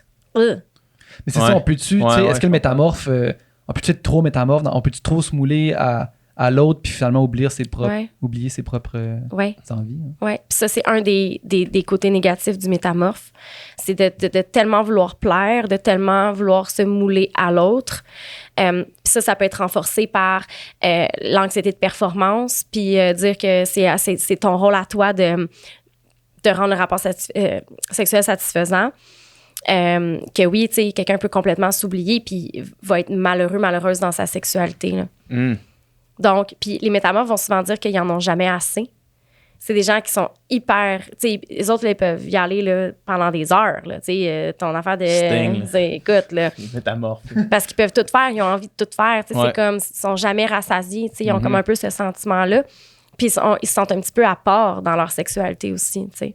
Bien qu'ils soient absolument des partenaires extraordinaires. Moi, on souhaite à tout le monde de se trouver un métamorphe pour combler. Ou du moins de bien savoir exprimer son schéma. J'ai une question pour toi, puis je sais pas si c'est une question que tu reçois des fois, mais moi, avec l'âge adulte, puis la vie étant ce qu'elle est, puis les horaires qui sont serrés, puis tu sais, mettons, quand j'arrive le soir chez nous, là, je suis fatigué, mettons. T'as une perte de désir. Ben, pas une perte de désir, mais si je veux avoir des rapports sexuels, faut que je fasse de la place pour ça. J'ai pas le choix, ça arrive plus tout seul. Quand j'étais plus jeune, ça arrivait tout seul, tu sais, mettons. Quand j'étais début vingtaine, puis que j'avais pas grand-chose d'autre à penser dans ma vie, c'est comme t'arrives, puis là, t'as un rapport sexuel parce que vous écoutiez un film, puis genre, vous couchez ensemble 3 fois pendant le Seigneur des Anneaux, mettons, là, tu sais, ça m'arrivait avant ça, mettons, là, tu sais. Là, faut que je fasse de la place. Là. Ça fait de 3 heures, fait qu'une fois par heure, quand même. Une fois par heure, puis tu sais, c'est les 2 tours. Fait qu'il y a tout le temps des signes phalliques là, qui excitent. Là. C'est subliminal. Ouais, mais tu sais, ça avant, ça m'arrivait, puis j'avais pas besoin de faire de la place. Maintenant, j'ai besoin de faire de la place. Puis c'est pas tout le temps facile à ouvrir ton calendrier. C'est pas tout le temps facile de faire cette place-là, tu sais. Puis je sais pas si c'est une expérience qu'il y a d'autres mondes que moi qui vivent, puis je sais pas s'il y a des astuces ou des trucs que t'as pour parce que c'est quand même un problème, parce que une fois que je fais de la place, c'est tout le temps great. Tu sais, c'est tout le temps le fun. Sauf que des fois, on dirait que j'ai pas envie de faire de la place avant que j'en fasse. Tu sais. Ouais. Des fois, c'est le moteur qui est plus dur à starter. Une fois que t'es starté... Ouais, comme un vieux skidoo. Comme Sandré qui disait à OD, c'est comme un vieux skidoo. Une fois que t'es starté... ça va. Des fois, c'est juste plus dur. Des fois, c'est le moteur à starter, c'est ça. On rentre dans le sujet du désir sexuel quand on parle de ça. Parce que... bon, tu sais, mon accompagnement, ça te fait rire. Non, je fais juste me rappeler au vieux skidoo. OK. Tu sais, mon accompagnement s'appelle réponse sexuelle parce que je donne des réponses sexuelles. Mais la réponse sexuelle, c'est un concept en sexologie qui englobe toutes les réponses physiques et psychologiques de la sexualité. Dans le fond, la réponse sexuelle, c'est le graphique. Je sais pas si on en avait déjà parlé. Le graphique, c'est désir. Voyons, je vais te le dire. Excitation, plateau, orgasme, résolution. Ouais, tout le monde a déjà entendu parler de ça. Ouais. On avait-tu parlé dans le... Je sais pas si c'était avec toi, mais je me rappelle avoir entendu parler de ça, possiblement au secondaire. Je pense que c'est encore la même professeur. La madame de morale. Fait que t'as excitation, plateau, orgasme, résolution. Excitation, c'est tout ton corps qui se prépare à avoir un rapport sexuel. Il faut comprendre là, que ce que je viens de nommer, excitation, plateau, orgasme, résolution, c'est que physiologique. OK?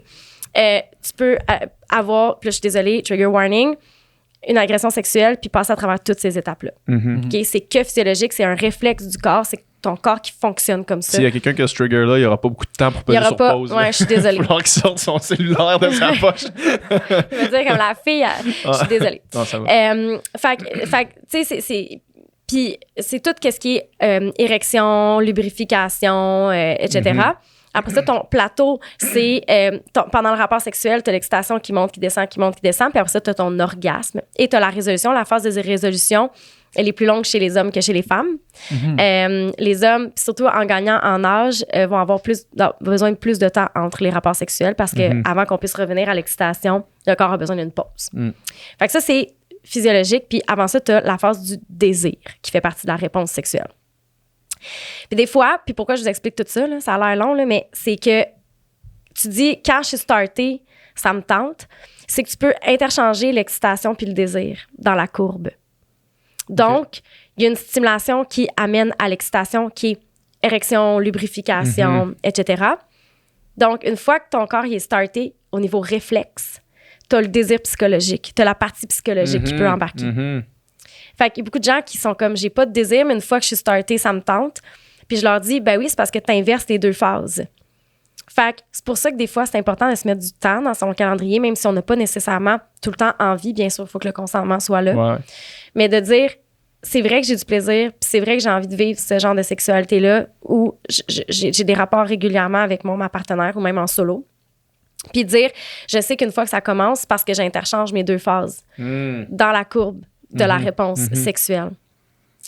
Le désir, c'est super complexe. Mais ce que j'ai goût de te demander aussi, c'est... puis tu n'es pas obligé de répondre, mais quelqu'un qui a le même questionnement que toi, c'est de dire, ton niveau de satisfaction sur 10, il est où? En ce moment, il est proche de 10. Là. OK. Ouais. Dans ma relation actuelle, mettons, là, entre 8 et 10 des fois, là, mettons. OK. Parce qu'il y a des gens pour qui le désir va être... Puis là, c'est correct que tu me répondisses puis que tu n'aies pas parce envie, que je vais faire la même... Je vais répondre pour une autre relation que j'ai eue. Ou est-ce que c'était pas ça, là? Tu sais, puis là, c'était encore crissement plus dur de faire du temps puis de mettre ça de l'avant, là, tu sais, ou est-ce que là, c'était rendu un problème, là, tu sais. Souvent, le niveau de satisfaction va venir aussi avoir une influence. Puis souvent, quand je vais demander, tu sais, t'es où sur 10? Il y a une personne qui va me dire 8, 9, 10. Puis je suis comme, OK, parfait.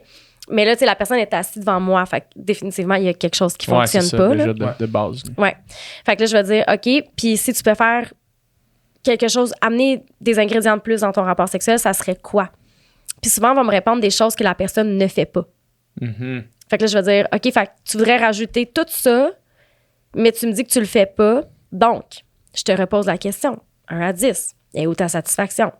Plus souvent, on va baisser sur l'échelle de 10. Plus tu as de satisfaction, plus tu risques d'avoir du désir. Puis là, le contraire, c'est pas parce que t'as pas de désir que t'as pas de satisfaction. Là. Je veux juste le dire parce qu'il y a des gens qui vont dire, ah, mais là, je suis satisfaite puis j'ai pas de désir. Fait que, mais se questionner par rapport à son niveau de satisfaction, je pense que c'est toujours aussi une bonne chose à faire. Puis quand tu me dis, ben, la satisfaction est là, mais je suis fatiguée. Tu fais beaucoup de sport aussi, je pense. Ça aussi, Le travail, la job, on est des adultes, là, veux pas, on n'est plus des adolescents qui travaillent à temps partiel là, au cinéma Goudzo la fin de semaine, puis qu'on a le temps de chiller puis de se coucher tard, puis on a des responsabilités, on a des objectifs, puis c'est normal que ça vienne interférer dans notre vie sexuelle. Donc, le mettre à l'horaire. C'est ça. Maintenant, c'est ça. Ouais. Au début, là, tu sais, avec nos premières dates, mettons, moi et ma blonde, c'était comme... Première date, c'était excitant, puis là, c'est comme... C'est un mercredi, mais ça se peut qu'on se couche à 3h du matin parce que c'est comme genre... Ça, man. Ça, c'est... Ça, mais tu sais, en tout cas... Tue, oui, ça, man. Ça tue, mais tu sais, au début, vu que c'est comme excitant, ben genre, ça te dérange moins, puis tout. Puis là, justement, tu sais, on se couchait des heures pas possibles, puis on faisait la sexualité à des heures pas possibles, tu sais. Mais genre, maintenant, c'est comme si on l'a pas fait passer 11h du soir. C'est terminé. C'est aucune chance que ça se passe. Aucune chance que ça arrive, là. Tu sais, là, c'est comme... avec le temps, faut être capable de rentrer dans la routine, puis s'il n'est pas rentré dans une genre d'habitude, d'horaire, ça se passe pas. Oui, puis les gens font souvent cette erreur-là de comparer la fréquence des rapports sexuels au début d'une relation versus quand la vraie vie embarque. Là. Oui. t'es complètement high sur la dopamine, l'oxytocine, la sérotonine, toutes les nines, là. Tu sais, je veux dire, t'es high, là. Fait que t'es pas fatigué le lendemain, là. T'as été shooté à la dopamine, Fait que c'est normal d'avoir plus de désir au début. Puis il faut jamais se fier à ça pour dire « Ouais, mais là, au début, on faisait ça 4 fois par jour. » Oubliez ça, là, faire ça 4 fois par jour, là, quand la vie embarque. Parce qu'en plus, au début, ça nous dérange pas d'être fatigué pour aller travailler. On vibre sur nos petites hormones du bonheur, tu sais. Puis ça nous dérange pas de mettre nos amis de côté, mettre certaines responsabilités de côté. Mais c'est pas... j'ai juste sustainable, là, c'est pas durable. C'est le mot que j'allais dire. C'est pas durable. Donc, il faut pas s'en vouloir pour ça non plus. Puis je pense que les gens, le problème, c'est qu'on se compare énormément. Ouais. C'est juste l'affaire de Sting, là. Ouais. De dire, hey, il y a un gars dans la vie qui est capable de faire ça. Moi, je suis pas capable. Ouais. Tu sais, je suis une crotte à cause de ça, là. C'est quoi, là, tu sais? Fait que arrêtez de vous comparer. Il y a personne qui vit sa sexualité de la même façon, puis qui a envie de la vivre de la même façon non plus, tu sais. Ouais. Puis, comme tu disais tantôt, c'est vraiment pas tout le monde qui aime ça, faire ça pendant 8 heures non plus. Là, tu sais. Je pense que le best, c'est de trouver quelqu'un qui est sensiblement, qui a le même niveau de désir, puis qui a les mêmes préférences que toi, grosso modo, mettons. Là, qui fait que tu sais, que si c'est une fois par mois, mais que les deux sont full à l'aise avec ça, puis ça les comble complètement, ben, fine, tu sais, tant mieux. Exact. Ouais, puis je pense que c'est ça, tu sais, c'est vraiment d'arrêter de se comparer. Puis d'aller s'outiller, tu sais, sur la sexualité, comprendre comment il fonctionne, le désir. Tu sais, on a des turn-on, on a des turn-off. Ça, je pense qu'on avait peut-être parlé, là, la dernière fois. Turn-on, turn-off. Pas vraiment. Tu as un système d'inhibition sexuelle, puis tu as un système d'excitation sexuelle. Puis c'est comme dans une automobile, tu as un frein, puis tu as un accélérateur. Puis tu as 2 freins même dans l'automobile. Puis à l'intérieur de toi aussi, tu as le frein psychologique, tu sais, que, mettons, ça te prend trop de temps. Fait que là, tu turn off parce que ça me prend trop de temps, fait que laisse faire. Ouais. Exemple. Là. Puis t'as le frein qui est tous les facteurs externes, style, mettons, les mauvaises odeurs. Fait que là, t'es comme... Ouais. Puis t'as les accélérateurs. Ça, c'est vraiment quelque chose qui est moi, non négociable. C'est comme... Ah non, c'est non... Moi, j'ai pas de pitié pour ça. Mais j'applique ça. No mercy. No mercy. Non, mais puis je l'applique sur moi aussi, là. Tu sais, c'est comme... T'as un petit diffuseur dans ta chambre pour... les huiles essentielles. Ouais, j'ai l'air chiante avec ça, mais c'est juste... Je veux dire... Va prendre ta douche, tu reviendras après. Mais tu sais, puis je veux juste dire, ça va sonner weird, mais un pénis, ça sent le pénis, là, c'est correct. Tu sais, une vulve, ça sent vulve, là. Tu sais, un aisselle, ça sent l'aisselle, là. Tu sais, les odeurs corporelles du corps ne m'écœurent pas, là, OK? Mais jusqu'à une certaine limite. C'est ça. Je comprends. On comprend. Ouais, voilà. Fait que, ceci étant dit, je disais quoi exactement? Ah oui, sur les systèmes... Fait que t'as les turn-on, puis ce qui arrive, c'est que il y a des gens qui vont avoir, tu sais, comme dans un auto, t'as le frein sur l'accélérateur, puis sur le frein. Le frein. Ouais. Ton auto, elle bug, là, elle avance pas, là, tu t'en vas pas nulle part, là. Où ça donne des petits coups, puis c'est pas plaisant. Fait qu'il faut que tu trouves un moyen de lever le pied sur le frein pour pouvoir mettre le pied sur l'accélérateur. Puis pour faire ça, il faut que tu trouves tes turn-off, puis il faut que tu trouves tes turn-on. Puis il y a des gens qui ne comprennent pas quels sont leurs turn-off. Puis ça fait en sorte que ça tue complètement le désir. Parce que son turn-off, ils savent pas pourquoi. Ils pensent qu'ils sont brisés, qu'ils n'ont pas de désir. Puis là, ben, à force d'essayer de comprendre, moi, les mauvaises odeurs. Moi, quand j'ai une liste de tâches à faire que j'ai pas passé à travers. Quand il est passé 11 heures le soir, j'ai plus d'énergie. Ouais. Donc, il faut créer des contextes sexuels qui sont adéquats pour avoir des rapports sexuels. Puis là, les gens disent, c'est compliqué. Ouais, mais arrêtez de penser que ça tombe du ciel. Je comprends là, que c'est ça qu'on voit là, dans les films, là, puis dans le porno, là, du monde qui ont juste envie de se dévorer. Là. Ouais. Pas ça, la vie. La vraie vie, c'est, comme tu as mentionné, dire « je suis brûlée, puis il faut que je me mette dans mon horaire ». Après 11 heures, ça se passe pas. Ouais. Puis c'est pas comme au début. C'est ça, la vraie vie. Fait que, tu sais, je pense que les gens veulent avoir des sexualités extraordinaires en ne mettant pas d'effort pour en avoir une. Tu veux courir un marathon, là, qu'est-ce que tu fais? Je cours. Tu cours, tu t'entraînes, tu te lèves le matin de bonne heure, tu t'alimentes bien, tu prends des suppléments. Ben, tu vas avoir une sexualité extraordinaire. Renseigne-toi sur le sujet, va chercher des outils, communique davantage, découvre-toi davantage. Fait que tu veux plus de désir, trouve tes turn-on, tes turn-off. Puis un exercice que je peux donner à faire qui est vraiment simple, ça serait de dire, tu prends, t'écris ton pire rapport sexuel, Puis là, faire attention aux personnes qui ont vécu des traumatismes puis des événements un petit peu plus négatifs. Bien respecter sa limite dans cet exercice-là. Mais tu prends ton pire rapport sexuel, tu vraiment l'écris avec le plus de détails possible, genre qu'est-ce que tu portais cette journée-là, comment que tu te sentais, c'était qui l'autre personne, qu'est-ce qu'elle sentait, qu'est-ce que tu sais, le lieu, etc. Puis tu fais le même exercice pour ton meilleur rapport sexuel à vie. Tu les compares puis tu regardes qu'est-ce qui différencie l'un de l'autre. Puis là, tu es capable de cerner, ça me turn off, ça me turn on. Puis là, tu peux créer un contexte sexuel qui fait que les étoiles s'alignent pour que tu aies tout un rapport sexuel. Puis dire à chaque fois, on enlève les turn-off. Ouais. J'ai un vague souvenir. Je pense que peut-être on avait parlé avec les filles de sexe oral. Puis il n'y a pas genre un questionnaire que tu peux faire avec genre une liste de turn-off ou de turn-on potentiels. Puis tu peux comme voir un peu c'est quoi tes turn-off. Là, parce qu'il y en a pour qui, mettons, le fait de ne pas avoir pris sa douche, genre, tu peux pas aller faire le sexe. Puis pour d'autres, c'est comme, m'en fous. Là, tu sais. Ouais.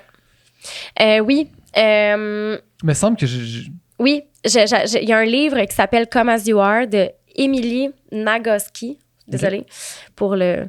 Il y a un questionnaire dans son livre. Ouais. Sinon, dans mon accompagnement, j'ai un mois complet sur le désir sexuel où tu as plein de quiz, plein de tests, plein d'exercices que tu peux faire puis que tu peux appliquer là, pour comprendre ton désir aussi puis l'alimenter. Mais dans le livre, il y a aussi des exercices que tu peux faire. Puis sinon, ça se trouve là, en ligne, là, des listes de turn-on, turn-off. Là, c'est pas sorcier. Là, mais ça permet de mieux comprendre aussi pourquoi, mettons, ta partenaire ou ton partenaire n'a pas de désir dans une certaine situation. Là, oui. J'imagine que là, il faut que tu sois quand même craqué, là, mais mettons, après chaque, sans nécessairement l'écrire dans un journal, là, après chaque relation sexuelle, si tu te fais toi-même un genre de checklist mentale de qu'est-ce qui vient de se passer, puis mettons, c'était comment pour toi, puis tu sais, pourquoi est-ce que c'était le fun, qu'est-ce que t'as aimé, mettons, puis que là, après ça, de fil de relation à amener, mettons, qu'est-ce que t'as moins aimé, qu'est-ce que t'as moins le fun, probablement qu'à amener, t'es capable de vraiment bien les cerner, là, j'imagine. Oui. Puis ça, on en avait parlé dans le dernier podcast du Pillow Talk. Ouais. Puis je pense que tu avais dit que tu faisais ça avec ta copine. Oui, absolument. Puis toi, tu étais comme... encore, un an plus tard. Oui, mais c'est tellement important. Puis ça alimente. Puis toi, tu avais dit, c'est ça, tu as ton tableau, je rappelle. Ton whiteboard. OK, ça, oui, ça, OK, ça, on barre ça. Ouais.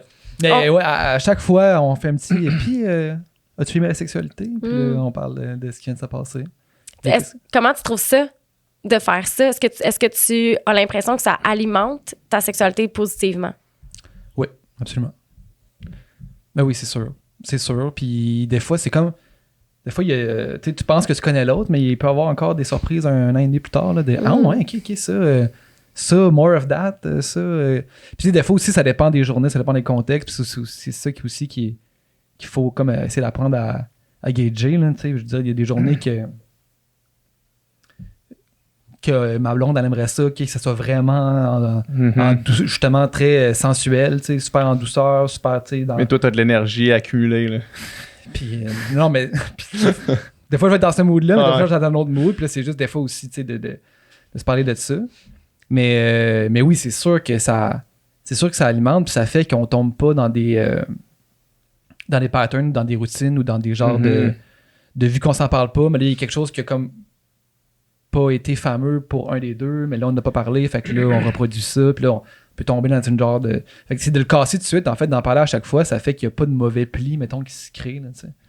Oui, exactement, puis j'ai l'impression qu'on a plus de facilité à le faire quand c'est plaisant. Mais oui. C'était bon ça, c'était bon ça, c'était bon ça, puis quand c'est comme push, ouf, là comment tu dis à quelqu'un que t'as moins aimé ça, c'est plus difficile à partager avec l'autre, mais je pense que c'est un mal nécessaire pour tout le monde, là. C'est comme on l'a dit tantôt, c'est gênant de faire quelque chose que l'autre aime pas puis que tu le sais pas, tu sais, c'est poche. Je dis gênant, mais tu sais, c'est comme c'est plate. C'est pas le fun, ouais, t'es là pour avoir du plaisir, pour partager quelque chose, tu sais. Fait que, puis ça, moi, je le répète tout le temps, là, je veux dire, se mettre nu, partager un moment avec quelqu'un en silence. Ouais. Tu sais, je te parle pas parler de la pluie puis du beau temps, là. Mais comme, tu te parles pas, puis tu te rhabilles, puis tu vis ta vie comme ça venait pas de se passer. Mhm. Ça, c'est weird. Ouais, absolument. Puis on a normalisé ça. Non, tu veux en parler, tu veux communiquer, ça rend ça tellement enrichissant, tu sais. Puis en plus, ben, tu fais un peu de dirty talk. Mais Ouais, oui. en même tu fais temps, c'est ça. Ouais. Mais oui. Ouais. Mais c'est fou, tu sais. Moi, je le vois, là. Tu sais, moi, je suis pas quelqu'un qui est mal à l'aise de parler de ça, soit avec ma partenaire ou, tu sais. Sur un podcast vu par sur- des dizaines de milliers de personnes. sur un podcast ou, tu sais, avec des amis, quoi que ce soit. Mais, tu sais, j'ai plusieurs, là, une couple d'amis, tu sais, qui disent que nous autres, on n'en parle pas vraiment. Ouais. On n'en parle pas vraiment. Puis quand tu leur en parles aussi, tu sais, de 1 à 1, c'est comme tu sens le malaise. Là. Tu sens que c'est pas un sujet qui sont confortables à aller, tu sais, puis c'est dommage, là, pareil, parce que c'est une partie d'un couple. Même si, mettons, on se fait pas la sexualité souvent, ça fait partie d'un couple, là, tu sais, puis... Mais c'est ça, c'est encore super commun, cette espèce de malaise-là, tabou-là, puis j'ai l'impression qu'il y a pas mal de couples, beaucoup de couples qui, comme tu dis là, tu sais, que ça se passe, on n'en parle plus, puis à un moment donné, ça va se repasser, puis... Comme si c'était une réalité parallèle, là, tu sais, comme on pèse sur pause à nos vies, on fait ça, puis on dépose, puis comme tu dis, c'est comme si ça n'avait jamais existé, là. Ouais. Fucké. C'est weird. Puis tu sais, ça, c'est complètement le reflet du manque d'éducation. Ouais. Oui. C'est On ça. n'en parle pas. On n'est pas habitué d'en parler.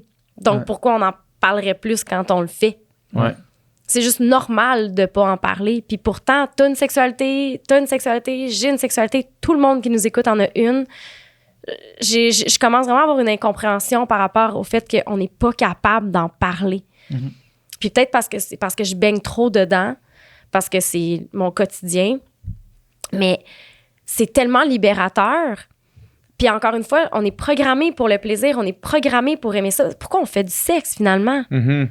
Si c'est pas pour combler une pulsion, combler un désir, avoir du plaisir.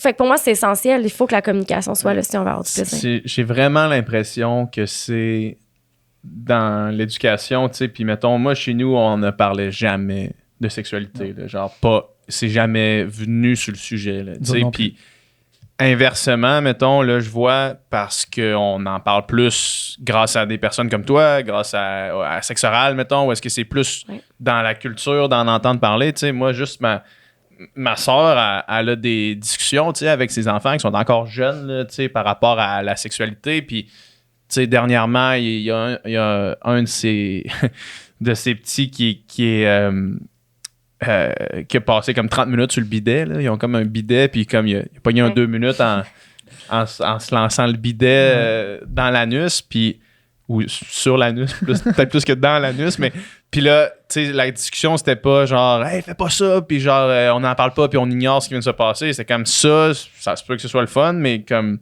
essaie de faire ça dans des moments propices à ça, là, dans ta chambre, puis tu sais, déjà ça, j'imagine que si quand t'es petit, tu sais pas, genre, va te cacher, puis genre, pour aller te masturber, c'est genre, tu barres toutes les portes, puis là, t'es comme super nerveux de te faire pogner, puis j'imagine que ça va aider à démocratiser les conversations autour de la sexualité. Puis après ça, tu t'en parles pas à la maison, puis t'arrives à l'école, on n'en parle pas vraiment à part justement à dire mets un condom. Ouais. Puis c'est ça. Puis c'est fou quand même de penser qu'avant que il y avait plus de podcasts ou de pages comme la tienne, c'était comme tout le monde vit ça, mais là, tout le monde se demande s'ils sont normaux, puis tout le monde se demande c'est quoi l'expérience des autres, puis comment que ça se passe, puis tout ça, mais qui n'ont pas de réponse. C'est pour ça, on revient au début, c'est comme c'est pour ça, je pense, l'attrait puis l'intérêt pour ça, c'est comme enfin, on peut écouter du monde normal ou des professionnels en parler puis se rendre compte que comme, OK, ça existe, ça c'est normal, ça je suis pas tout seul, non. C'est enfin, en fait. Là. Ouais, puis tu sais, tu parlais du podcast Sexe Oral. C'est incroyable qu'une personne comme Lisanne Nadeau, qui a une tribune immense, avec la visibilité qu'elle a, qu'on soit capable d'avoir ces discussions-là. Puis le monde capote là, sur ce podcast-là. Là, je veux dire, ce n'est qu'un début. Là. Ouais. Puis les gens aiment ça autant parce que il y a personne qui parle de ces choses-là. Ouais. Puis là, enfin, t'entends des gens dire « hey, moi, je pense comme ça, puis je fonctionne comme ça, puis ah ouais, toi, tu fonctionnes de même, puis ils sont différentes, puis ils se challengent à travers leur façon de vivre la sexualité, puis il y a comme de la place pour que tout le monde puisse se reconnaître. Puis ça valide, ça normalise. Puis les gens ont vraiment besoin de ça. T'sais. Les gens il y en a qui ont besoin de faire de la consultation one-on-one. Mais comme j'ai mentionné tantôt, c'est l'éducation qui va amener la transformation. Juste d'être renseigné, là, tu viens là, de t'enlever un poids sur les épaules par rapport à des choses que tu pouvais penser que ton corps était pas normal, était ci, était ça. On va tellement s'émanciper à travers l'éducation puis à travers ces discussions-là. Puis ça commence quand t'es jeune. Ouais. Ah, j'ai Ouais. vraiment cette impression-là.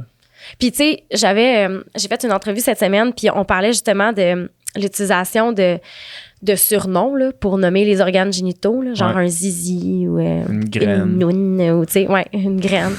Moi, je suis plus cute, tu sais, t'étais une graine. Fait que, mais juste ça perpétue le tabou. Ouais. Moi, je donne un prénom. Ah ouais, tu lui donnes un prénom? On peut-tu... Non, c'est pas vrai. C'est pas vrai, justement. Moi, je me posais cette question-là en plus dernièrement parce que pour une raison X ou Y, il va falloir que je parle de ma graine dans un autre contexte. Là. Puis j'essayais de trouver une façon, genre quel mot je vais utiliser pour pouvoir parler. Puis là, j'étais même mal à l'aise avec le mot pénis, genre. Ouais. Dire le mot pénis, j'étais comme, je suis pas sûr que c'est le bon mot, mais en même temps, je vais te dire ma queue. c'est Mon shaft. c'est comme ça, n'a pas de bon sens. Là. J'ai entendu ma mère dire le mot pénis l'autre jour, ça m'a mis tellement mal à l'aise. À cause que mon neveu, il fallait qu'il se mette une petite crème parce qu'il avait genre une petite infection au pénis. Puis là genre, ma mère, elle me dit hey, je vais aller mettre la petite crème sur le pénis à Hubert. Je reviens. Je suis comme ah non, tu peux pas prononcer ce mot-là. Je veux pas l'entendre. Ça, c'est comment dire qu'elle le dit souvent quand t'étais plus jeune. Ouais, pour c'est que ça te mette pour que ça te choque à ce Ouais. point-là. Elle a arrêté de le dire au moment que j'ai commencé à former des mémoires. Passé 3 ans, elle arrête de le dire. Où est-ce qu'elle arrêtait de mettre des petites crèmes sur ton pénis? Elle te laissait faire, fait qu'elle s'est dit, gamin, il va s'arranger avec son vocabulaire. Mais non, puis je veux dire, un poumon, c'est un poumon. Un Ouais, coude, c'est c'est ça. un coude. Un nez, c'est un nez, tu sais. Mais on est comme... Puis même moi, le mot vulve, Mhm. Ouais. Il est pas naturel, hein? ça vient pas tout seul, mettons. Mhm. C'est... Manoun, tu sais. Ouais, c'est ça. Puis c'est difficile des fois pour moi de même le dire. Je fais des capsules vidéo, là, Ouais. puis même moi, là, je suis comme... Ta vulve... Il y a comme un petit... tu sais, puis j'essaie que... Ouais. Ah ouais, dis-le parce que c'est ça le mot, puis on est vraiment... puis inconsciemment, ce que ça fait, c'est ça perpétue des tabous. Tu sais, il y a un tabou qui persiste, puis on dit pas les vraies affaires parce qu'il faut pas les dire. Puis après ça, comment veux-tu avoir des conversations sur ce qui te fait plaisir? Ben non, c'est ça. Puis j'ai fait des vidéos sur TikTok récemment, puis ça s'est Répandu ben, comme du feu. oui, mais en fait, j'ai demandé dans une vidéo, c'est quoi ton plus grand turn-off sexuel? Mhm. OK. Je t'ai eu une tralée de réponses. Là, il y avait du monde, là, ça commentait. Puis il y avait du monde qui parlait, puis pas de problème. J'ai fait le même exercice pour les turn-on, Mhm. les niaiseries OK. que j'ai reçues. Style, prendre un bain dans le Pepto-Bismol en se coupant les ongles d'orteil. Des conneries, OK. là. Ah, ouais, ouais. Le monde mal à l'aise de dire leur turn-on. Pas capable. Ouais. On n'est pas capable d'assumer qu'on a du plaisir dans cette partie-là de notre vie. Puis d'un autre côté, on se vante de nos exploits. Puis là, on se compare avec les exploits des autres qui ont l'air d'être meilleurs que les nôtres. Mais réellement, on n'est pas capable. Tu sais, c'est dur d'être assis là, l'un devant l'autre puis se dire ça me fait vraiment plaisir. Puis ça m'excite vraiment. Mhm. C'est dur. Mais oui. Mais en même temps, tu sais, mettons que tu veux avoir une sexualité épanouie avec ta partenaire, il me semble que c'est plus facile de dire qu'est-ce qui est le fun, qu'est-ce qui est pas le fun. Tu sais, c'est plus facile de faire des renforcements positifs. Puis du moins, moi, je pense que c'est plus efficace aussi de dire hey, quand tu fais ça, j'aime vraiment ça, plus que fais pas ça, là, tu sais. Essayer d'amener le chemin, tu sais, la direction vers les trucs qui sont le fun, plutôt que de dire qu'est-ce qui est pas le fun. Mais oui. Même si probablement des fois, il faut le faire pareil. Là. Tu sais, c'est dur de se faire reprocher des choses. Ouais. Puis en plus, dans un espace où tu te sens peut-être un peu responsable aussi du plaisir que tu offres à l'autre personne. Fait que là, de te faire reprocher que c'est pas ça que tu es en train de faire, c'est toujours un peu difficile à recevoir. Ouais. Fait que renforcement positif, je pense que c'est vraiment la chose à faire. Puis d'avoir des discussions d'emblée. Tu sais, quand on date, là, on devrait en parler de la sexualité. Ouais. Là. Tu sais, comment tu vois ça, toi? C'est quoi l'éducation? Juste avec des questions simples comme ça. C'est quoi l'éducation que tu as reçue? Ah, ben moi, souvent, on n'en parlait pas à la maison. T'es-tu ouvert à en parler? Est-ce que tu es ouvert à ce qu'on ait des conversations sur le sujet? Oui, non. Puis là, on est capable de voir, est-ce qu'on va être capable d'explorer ça avec l'autre personne? Ouais, c'est ça. Ouais. Toi, avec ta fréquentation, n'avez-vous parlé avant que ça se passe? Non, pas avant que ça se passe. Après, oui, mais Après, pas oui. avant que ça se passe. Ouais. C'est comme un coup de chance, finalement. Ben, c'est ça. C'est comme un. Ouais. Genre. Ouais. Mais aussi, peut-être que. Ok, je pose une question, je réfléchis à l'autre. Puis je te pose la question. Est-ce que les schémas, mettons, peuvent aussi quand même être indiqués par la personnalité de la personne? Ouais. Parce que, mettons, c'est arrivé, on a eu une relation sexuelle, puis là, j'ai fait « Ah, OK, Chris, pile sur le même schéma », mais en même temps, j'étais pas surpris que ce soit le même schéma parce que il y avait beaucoup d'affaires qui s'enlignaient dans comme nos personnalités puis comment on était par rapport à X ou Y affaires, tu sais, fait que j'étais pas genre quoi, genre ça marche bien, c'était comme ça allait de soi un peu là, je trouve. Oui. 100%, il y a du vocabulaire qu'on va utiliser selon nos différents schémas. Ça peut être même ton attitude, ta façon de t'habiller. Donc oui, il y a des indicateurs. Tu sais, je suis quand même bonne pour lire les schémas. Tu serais capable de voir, mettons, ben pas 100% du temps, mais mettons, tu regardes quelqu'un et tu fais genre, ouais, à voir comment tu fonctionnes, mettons, t'es pas mal plus. Je pense que t'es dans le schéma-là. Ouais. C'est ça. Puis je me trompe rarement. Tu sais, je vais te poser une couple de questions, là, puis je vais être comme, t'es ça. Puis là, C'est quoi nos schémas?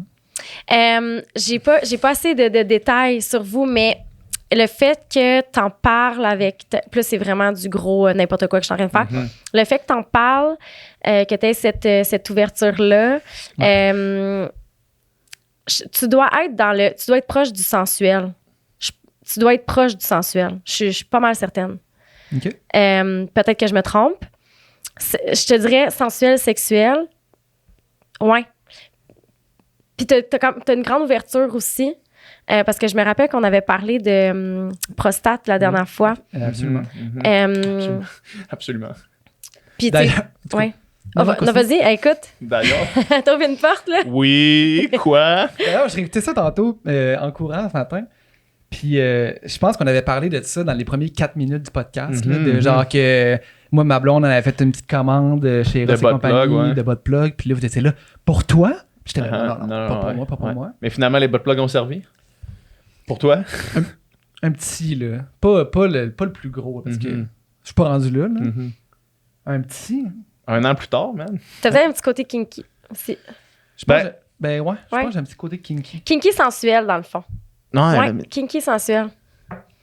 Parce que t'as l'air de quelqu'un qui aime ça explorer des affaires, puis t'as quand même l'air d'avoir une certaine douceur dans ce que tu fais. Mais tu sais, c'est full du jugement là, que je lance en ce moment parce qu'on n'a pas eu assez de conversations pour que je sois capable de déceler. Moi, je pense qu'il faut que je travaille sur ma douceur. OK. Ouais. OK. Je pense que je suis relativement en mode...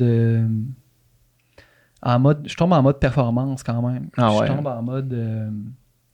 peut-être recréer des scripts, là, des scripts sexuels, puis... définitivement un petit côté kinky, mais je pense qu'il faut que je travaille ma douceur. Je pense que je suis plus sexuel que sensuel, mais je pense qu'il faudrait que j'atteigne le métamorphe. Pour justement, quand que... moi, je pense qu'il t'en manque pas beaucoup pour atteindre le métamorphe. Là. Ben, avec l'ouverture que t'as, ouais. Moi, je pense que t'es proche de métamorphe, si tu l'es pas déjà. Là. Ouais, puis tu vois, j'ai dit sexuel, sensuel. Après ça, je suis allée dans le kinky. Sur 4, là, ouais.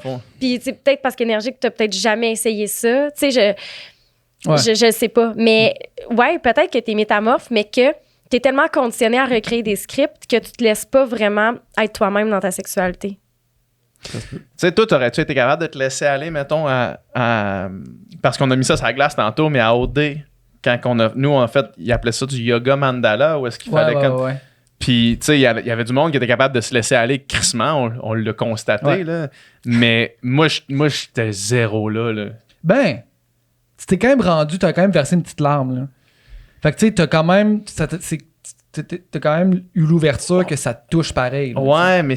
Ouais, mais comme C'était c'était complètement loin fermé. d'être dans la sexualité, là, tu sais. Ah ouais. Mm. Mais c'était vraiment un orgasme. C'était pas juste comme une espèce de. C'était un orgasme. C'était un orgasme. Ouais. OK. La semaine prochaine, je m'en vais dans une retraite de méditation Mhm. qui s'appelle Vipassana. Je Ouais. sais pas si vous avez déjà Ouais. entendu parler. Ouais, Ouais. OK. absolument. Ça va être ma 3e fois que j'y vais. Puis Ça, ça, c'est, c'est 7 jours, c'est ça? C'est 10 jours. 10 jours dans le silence. Dans le silence silence. total. Ouais. C'est la 3e fois que tu vas faire ça? Oui. Puis c'est, mettons, c'est des longues journées de méditation. Là. Interminable. Ouais. Oui. Combien Tu d'heures? Ouais, vas-y. Tu te lèves à 4 h du matin, tu te couches à 9 h le soir. Là-dedans, tu as environ une dizaine d'heures de méditation. Puis dans tes pauses, tu fais rien. Tu fais juste être. Tu n'as pas le droit de lire, tu n'as pas le droit d'écrire, Pas de téléphone. tu n'as pas de téléphone, tu n'as pas le droit de parler. Là-bas, c'est vraiment le silence noble. Tu n'as même pas le droit de faire des eye contact. Là. Tu es dans ta bulle, tu fais juste être. C'est interminable. Tu fais ça? Ouais, C'est la 3e fois que tu le fais? ouais.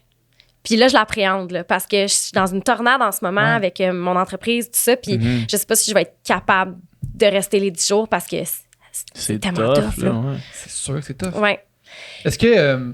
mais ça, je suis vraiment curieux. ouais. T'as-tu des breakdowns quand t'es là-bas, mettons? Ah ouais, pour vrai, Sûrement, là. c'est sûr. Tu te mets à Tu dois à pleurer pour aucune Ah ouais. raison. ou rire. Ou rire. Ou rire, ouais. Il y a des journées, là, puis on est en silence, mais on a des halls de méditation, dans le fond, puis t'es assis, t'as des voisins, t'as des meditation mats, là, t'as des matelas de méditation, puis t'as le tien qui est assigné.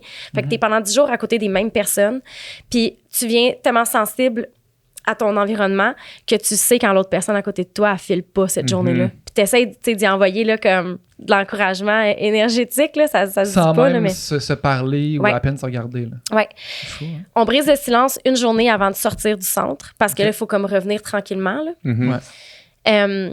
Puis, tu sais, on est capable de se le dire, hey, la journée numéro 7, là, je te voyais, là, t'étais pas dedans pantoute. Tu sais, puis là, tu reviens le lendemain, puis là, ils sont assis sur leur matelas à 4 h du matin, puis t'es comme, yes, let's go les girls. Puis là, tu t'assois là, à côté, là, puis t'es dedans. Là. Moi, je me rappelle, tu te levé à 4 h du matin, c'est inhumain, là, les méditer, t'es là, tu cognes des clous comme Ouais. sans bon sens. Ouais. Puis je me rappelle, là, j'étais comme, OK, si les filles sont là, j'y vais, puis je le fais pendant 2 heures. Là. Puis là, j'arrivais, puis ils étaient là. J'étais comme, yes. Tu crées comme une espèce de... Puis ils me disaient la même chose. Quand je voyais que vous étiez là, on était comme 3 sur la ligne. là. Mhm. Ouais. Puis c'est drôle parce que ça avait donné que la fille, c'était sa fête en même temps que moi. On avait la même âge. C'est pas ta fête comme aujourd'hui? genre? Hier. Hier? ouais, Hey, bonne ouais. fête. Merci. Fait que c'est vraiment une expérience incroyable. Puis quand je suis allée là la première fois, j'étais en peine d'amour. Mhm. Puis quand tu es là-bas, tu apprends à juste observer les sensations dans ton corps et à ne pas leur donner de caractéristiques ou d'importance ou de valeur quelconque. C'est juste observer. T'observes. Ouais. Puis c'est vrai, tu sais, quand t'es fâché, puis quand mettons, t'es en amour, là, puis tu vis de l'excitation, puis que t'es fâché, c'est les mêmes sensations corporelles. Mhm. Quand tu les décomposes, c'est t'as chaud, t'as le cœur qui bat vite, tu sais, t'as ta respiration qui s'accélère. Que tu sois fâché ou que tu sois comme excité, c'est les mêmes choses. C'est juste notre cerveau qui donne des caractéristiques différentes à ce qu'on ressent. Mhm. Fait que là-bas, tu apprends à observer. Fait que c'était super difficile parce que j'étais vraiment blessée. Là, puis je pense que ça fait comme 5 ans de ça, ma première fois, ou 4 ans. Puis je suis venue là, tellement fâchée après la technique parce que j'étais comme, je peux pas ressentir d'amour finalement. Tu sais, je peux pas... Puis c'est là que j'ai appris que l'amour, c'est pas de la passion, mais c'est bien de la compassion. Mhm. C'est tellement différent comme sentiment. Puis je me suis vraiment prêtée au jeu. Puis je l'ai vraiment bien fait, mes 10 jours. Puis à la 8e journée, tout ça pour vous dire finalement, Mhm. qu'à la 8e journée, j'étais assise là. Puis j'ai vraiment réussi à, tu sais, quand on dit laisse monter ta pensée puis laisse-la passer, Mhm. je maîtrise ça à fond la caisse. T'as 3 heures dans la journée, 3 fois 1 heure où tu t'assois puis t'as pas le droit de bouger. Fait que ça te pique, tu te grattes pas, là. Mhm. T'as mal à quelque part, tu bouges pas, tu restes là puis tu observes la sensation. Ta voix arriver, ta voix partir. Ta voix arriver, ta voix partir, tu la juges pas, tu fais des scans corporels. Ouais. Puis j'étais dans un scan corporel, puis là, ça allait bien. Puis j'ai eu un orgasme énergétique. Ah ouais. Puis je savais pas que ça existait, puis je savais pas que j'allais vivre ça. J'avais aucune idée de ce que je m'en allais vivre quand je suis rentrée là-bas. Puis c'est comme... Je peux même pas croire que je dis ça, là. J'ai vécu un orgasme énergétique, là. C'est comme ton corps au complet vibre. C'est pas tes organes génitaux, c'est juste comme un sentiment de... Je sais pas, t'es tellement en pleine conscience, t'es tellement connecté avec l'environnement et l'énergie autour de toi que c'est comme ça vibre, là. Mhm. Puis it just feels good, là. Ouais. Fait que j'y crois Puis c'est-tu quelque chose que tu as réussi à garder, mettons, dans ta vie, après, dans tes pratiques, genre? Ou ça a été un one-shot, puis t'es arrivé là, puis c'était comme, OK, what the fuck? L'orgasme énergétique, je sais comment me rendre là. Okay. Tu sais, je ne vais pas l'amener dans mes rapports sexuels, mais mettons que je suis dans une méditation, je sais comment faire bouger l'énergie dans mon corps, mais tu sais, c'est dans ma tête, là. Je fais juste faire des flows corporels, là. Je sais comment me rendre là. Mais il faut que je sois prédisposée, faut pas que ma tête elle soit trop occupée, faut pas... Tu sais, tu fais pas juste t'asseoir là, puis après 1 heure, tu as un orgasme énergétique. Ça m'a pris 8 jours. Ça faisait 80 heures de méditation que je faisais, là. Non-stop, à pas parler à personne puis avoir aucune distraction, là, tu sais. Est-ce que les journées sont de plus en... tu sais, là, on s'éloigne du sujet de la sexualité, mais c'est pas grave, parce que c'est super intéressant. Est-ce que les journées sont de plus en plus difficiles ou à un moment donné, c'est de plus en plus facile, ça passe de plus en plus vite? Sérieux, là, c'est interminable. Là. C'est à chaque seconde de ma vie que je suis là-bas, j'ai envie de m'en aller, puis je me demande pourquoi je suis là. Puis je me rappelle, la première fois que je suis allée voir... tu as le droit de poser une question le midi. Okay. Puis je suis allée voir mon enseignante, puis j'avais dit, y a-tu un moment où ça va se mettre à passer plus vite? Là? Comme... Non. Non. Notre ami Phil, lui, il est allé en Thaïlande, puis il a fait un genre de 28 jours là, dans une affaire de même. Puis il dit, lui, de son expérience, mettons, là, après, au 14e jour, il y a eu comme un breakdown ultime, là, où est-ce qu'il s'est mis à pleurer, puis genre incontrôlablement pendant la journée au complet. Puis une fois qu'il a passé ces 14 jours-là, mettons, puis que la journée vraiment, vraiment complètement insane était derrière lui, genre, il disait qu'il était capable de s'installer, mettons, dans sa chambre. Là. Puis là, il s'assisait sur le sol, puis il disait qu'il était capable de se voir comme s'il était dans le coin de la pièce. Puis il se voyait de même. Puis il dit après ça, jusqu'à la fin, là, ça a comme passé, là, les jours passaient, genre, puis ça allait, là, tu sais. C'est parce que au début, on n'est tellement pas habitué de juste être. Ouais, c'est ça. Que tu te combats contre ta programmation qui est intuitive. Là. C'est intuitif pour nous de faire. Ouais. Puis quand on est juste... Quand on est des moments qu'on est juste des humains, là, on est assis, on attend quelque chose, ben là, c'est comme que ça me prend une distraction. Exact, c'est ça. On n'est jamais confronté à être juste comme avec nous-mêmes puis rien faire. Là. C'est comme extrêmement rare. Des kicks de dopamine. Puis quand je suis là-bas, là, je suis tout le temps en train de... Je veux voir mon cellulaire. Je suis tout le temps en train de le chercher, mais je l'ai pas parce que tu le donnes à l'entrée. Ouais. C'est horrible comment qu'on est comme addict. Là. C'est fou, hein? Fou raide. Pour vrai, à chaque fois, puis je vais le faire, là, je vais chercher mon téléphone. Je sais que ça va m'arriver. Là, je vais vérifier. J'ai peur de pas le toffer cette fois-là. Ça, c'est la plus grande dépendance collective qu'on a, puis qu'on s'en rend même pas compte, mais on est tous addicts. C'est la plus grosse merde, ça. À la technologie, puis à nos selles. C'est fou. Puis moi, c'est souvent en voyage que comme je me donne une règle de comme pas de sel, là. Puis ça prend une couple de jours à genre comme filer bien. Mais après, quand tu passes ces couples de jours-là, c'est comme je suis donc ben bien. Puis le temps, la perception du temps, on dirait que le temps passe comme plus lentement, mais d'une bonne manière, dans le sens que t'es comme, tu vis plus tous les moments plutôt que tu regardes ton sel, tu peux le regarder, puis tu as l'impression que tu l'as regardé 5 minutes, mais tu l'as regardé 30 minutes. Ça, c'est vraiment quelque chose. Mais puis justement, j'imagine que en sortant d'une affaire de même, toutes ces addictions-là que tu n'as pas eu le choix de te défaire, tu es pas mal plus... Maintenant, quand tu prends ton sel ou en sortant de là, j'imagine que là, tu es conscient que tu prends ton sel, c'est pas juste une espèce d'affaire... Tu essaies de le garder le plus longtemps possible, ce feeling-là, tu sais, avant de retomber dans... C'est sûr qu'à un moment donné, j'imagine que ça se dissipe. C'est pas que tu y retournes une 3e fois. Là. Ouais. Non, mais j'y retourne parce que je suis vraiment dans un tourbillon en ce moment avec le travail, puis je suis sollicitée constamment, puis je sens juste que j'ai besoin de me déposer. Puis je le ferai pas. Tu sais, j'étais allée au Costa Rica pendant l'hiver pour essayer de faire ça. Finalement, j'ai travaillé tout le long, j'étais là-bas. Là. Fait que là, je me suis dit, OK, j'y vais, je le fais. Je sais pas si je vais être capable. Je me le souhaite. Parce que oui, quand tu sors de là, tu fais les choses tellement plus consciemment. Première fois que je l'ai fait, moi, c'était à Boston, au Massachusetts. Okay. Puis j'avais un 6 heures de route à faire. Puis j'osais même pas mettre la radio, là.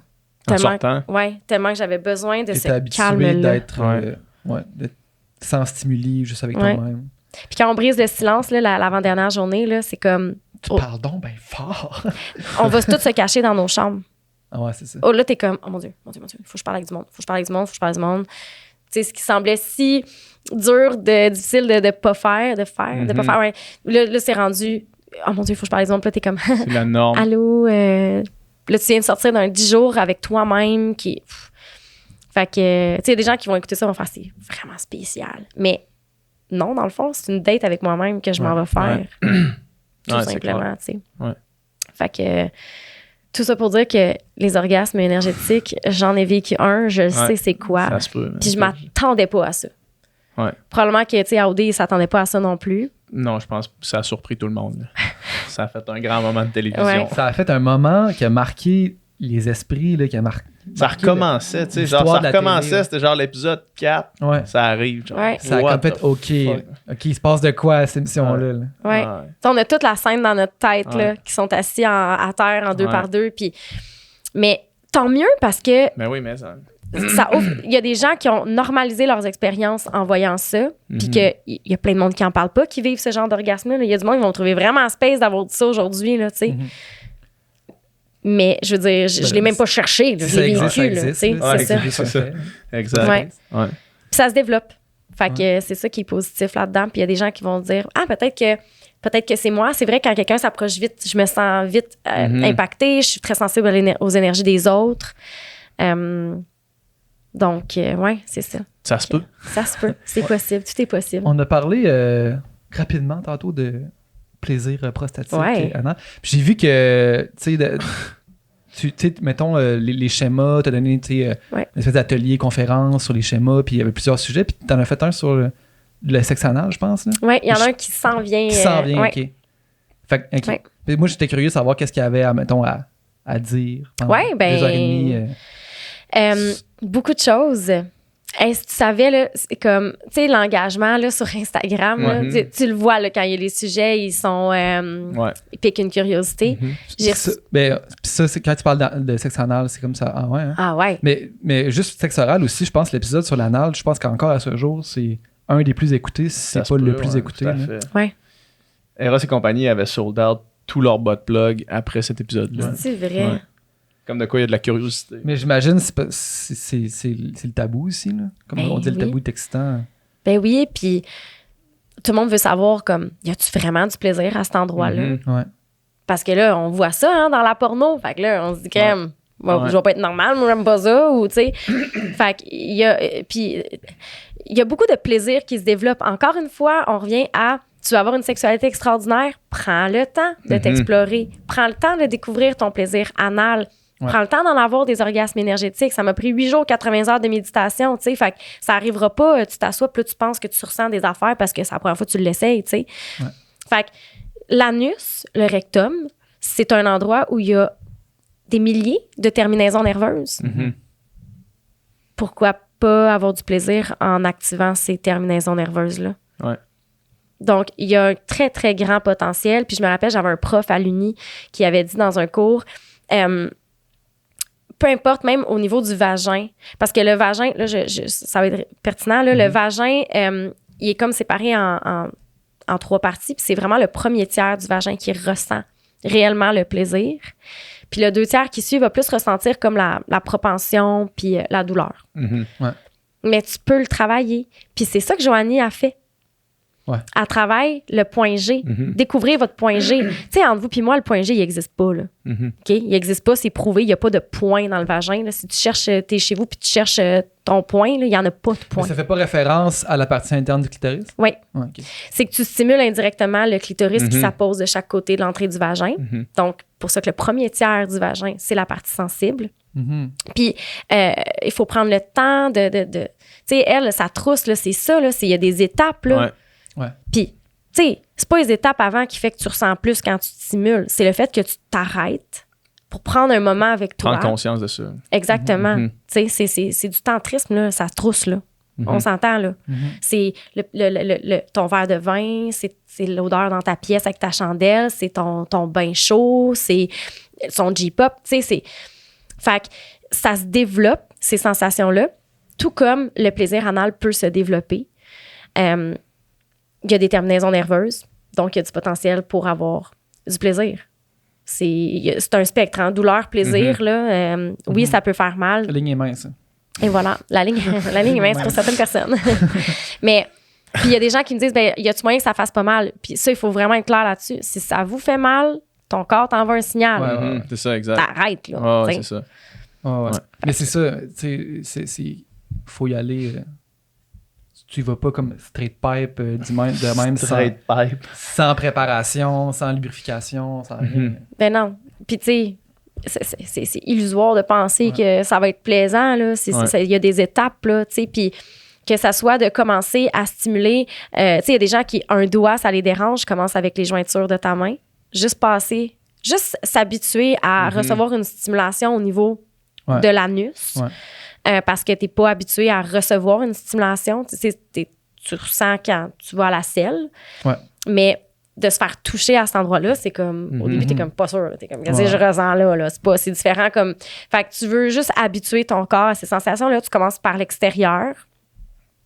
Quelquefois, une fois que tu t'es habitué à ça, là, tu peux commencer à explorer à l'intérieur. Mais les gens, ils veulent tout de suite y aller avec la pénétration.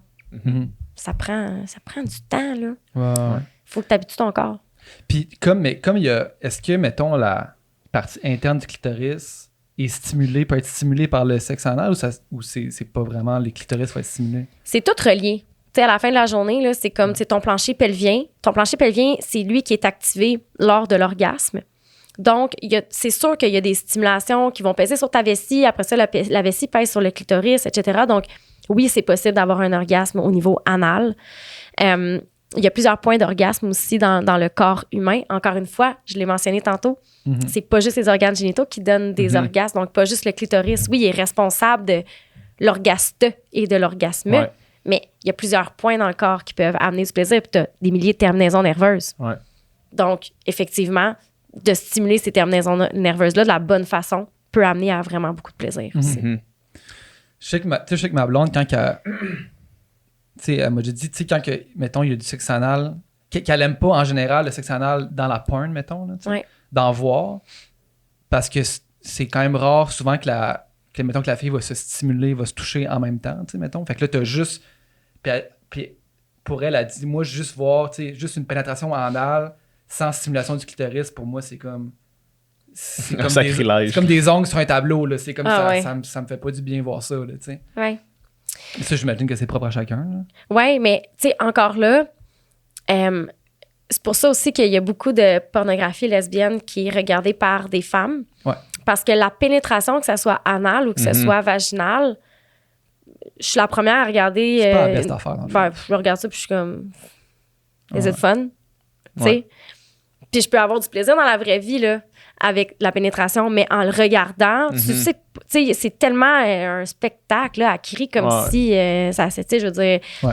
Donc, il y en a qui vont préférer dans la pornographie regarder une stimulation du clitoris que là, t'es comme, OK, là, je sais que t'as un orgasme et que t'as du fun pour vrai, tu sais. Puis tu vois les contractions aussi du plancher pelvien souvent, puis, fait que, mais oui, effectivement, tu sais, ça peut être difficile de regarder de la pénétration. Mais j'imagine que pour bien du monde, ça pour dire que s'il y a une stimulation en plus externe, ça peut peut-être aider à ce que genre... Oui, définitivement. Ça soit le fun. En fait. Définitivement. Puis il y en a justement qui vont être juste capables d'avoir un orgasme interne si une stimulation externe. Là, on rentre dans les modes excitatoires. Là. Puis c'est des façons d'avoir des orgastes. Puis des orgasmes. Fait qu'il y a des gens aussi, des femmes qui vont faire la position qui sont par-dessus l'homme, là, qui sont sur le dessus, puis qui vont dire « moi, j'ai juste un orgasme quand je suis sur le dessus. » Puis un orgasme interne. Là. Puis finalement, ce que ça démontre dans les modes excitatoires, c'est que tu frottes ton clitoris externe, ce qui fait que tu penses que tu as un orgasme interne. Donc, c'est complexe. C'est complexe, le corps humain, mais c'est ça. Pour avoir vraiment un orgasme, je ne sais pas si vous avez déjà entendu parler du rocking chair, la position de la bascule, la double bascule. Non. Écoute, ils nous mettent ça dans un cours à l'Uni, tu sais, puis là, c'est comme du monde qui font des mouvements de bassin, puis là, ils nous montrent. Ça, c'est le mode excitatoire à privilégier si tu veux atteindre l'orgasme. Dans le fond, mettons que tu as une pénétration anale, puis que tu es capable de travailler ton plancher pelvien en même temps, c'est sûr que ça va accentuer ton plaisir, puis potentiel orgasmique également. Parce que c'est ton plancher pelvien, encore une fois, qui est activé quand tu as un orgasme. Donc, la bascule, c'est d'être capable de bouger le bassin de devant, derrière. Ça fait en sorte que tu as un afflux sanguin plus important dans les organes génitaux. Chez l'homme, on va le voir avec l'érection du pénis. Et chez la femme, ben, c'est une érection du clitoris, mais c'est interne, fait qu'on le voit moins. Et donc, plus tu as une érection qui est ressentie, plus tu vas ressentir, plus tu vas être réceptif aussi au plaisir, puis au toucher, puis tout ça. Donc, effectivement, quand tu as une pénétration anale, puis que tu es capable de faire aller ton plancher pelvien, d'avoir une stimulation autre, tu as l'afflux de sang là, dans les organes génitaux, tu es en business. Là. Dans Cadillac. Quelqu'un qui écoute le podcast puis qui dit je veux en savoir plus, je veux. Là, il y a 2h30, une formation de 2h30 sur le sexe anal qui semble s'en venir. Là. Quelqu'un qui veut s'inscrire, qui veut participer à tes accompagnements, à voir les conférences, voir tes ateliers, qu'est-ce qu'il fait? C'est où qu'on va? Au lit avec Anne-Marie, sur tous les réseaux sociaux. Instagram, c'est vraiment là que ça se passe. Sur TikTok aussi, mais sur Instagram, je suis plus interactive avec mon public. Là. S'ils veulent aller plus loin, ils peuvent s'inscrire à... Réponse sexuelle. Donc, si tu veux entendre parler de désir, de communication, que tu veux avoir des trucs pour atteindre l'orgasme, tu veux connaître ton cycle menstruel, etc. On a vraiment passé tous les sujets, puis ça continue. Puis, on a des concours sur cette plateforme-là. On reçoit des expertes qui viennent nous parler des différents sujets. Donc, c'est possible de s'inscrire. C'est au lit avec Anne-Marie.com, le site internet, mais vous pouvez le trouver sur Instagram. Il va y avoir un lien, j'imagine. C'est ça. T'as-tu pensé à ça? J'ai tout pensé à ça. Pas pire. Hein? Merci infiniment d'être venu nous parler. C'était vraiment le fun. Merci de m'avoir reçu à nouveau. Yes. Super cool. À dans un an, sûrement. Oui, à dans un an. Pourquoi pas? C'était du contenu excellent. Ah, c'est tout un podcast qu'on vient d'avoir. Oh yeah. Si vous voulez plus de contenu excellent, comme ce que vous venez d'entendre, allez sur notre Patreon. Sur notre Patreon, vous pouvez vous abonner pour 3$ par mois. C'est ça, 3$? Ouais, 3$ par mois. 3$ par mois et vous avez les podcasts en avance. Ça veut dire que vous êtes les premiers de votre groupe d'amis à avoir écouté les podcasts. Puis vous allez pouvoir avoir... Une avance. Quand vous allez, tu sais, la dynamique entre les amis, c'est tout le temps d'avoir une avance sur les autres. Tu veux toujours avoir une avance sur les gens autour de toi. Ben, avec Patreon, tu as une avance sur l'humanité complète. Puis, en plus, parce que là, je sais que le podcast finit, vous voulez nous entendre jaser davantage, on fait encore moins de filtres après chaque podcast. Fait que là, on vient de finir de tourner le podcast. On va en jaser, on va chiller. Nicole, il est plus là maintenant. Encore moins de filtres, il travaille à la place. De temps en temps, il est là. Mais on jase, on parle de la conversation qu'on vient d'avoir. Mais ça, si vous voulez avoir accès à ça, ben, heureusement pour nous, malheureusement pour vous, c'est exclusif sur Patreon. Fait qu'il faut s'abonner. Abonnez-vous.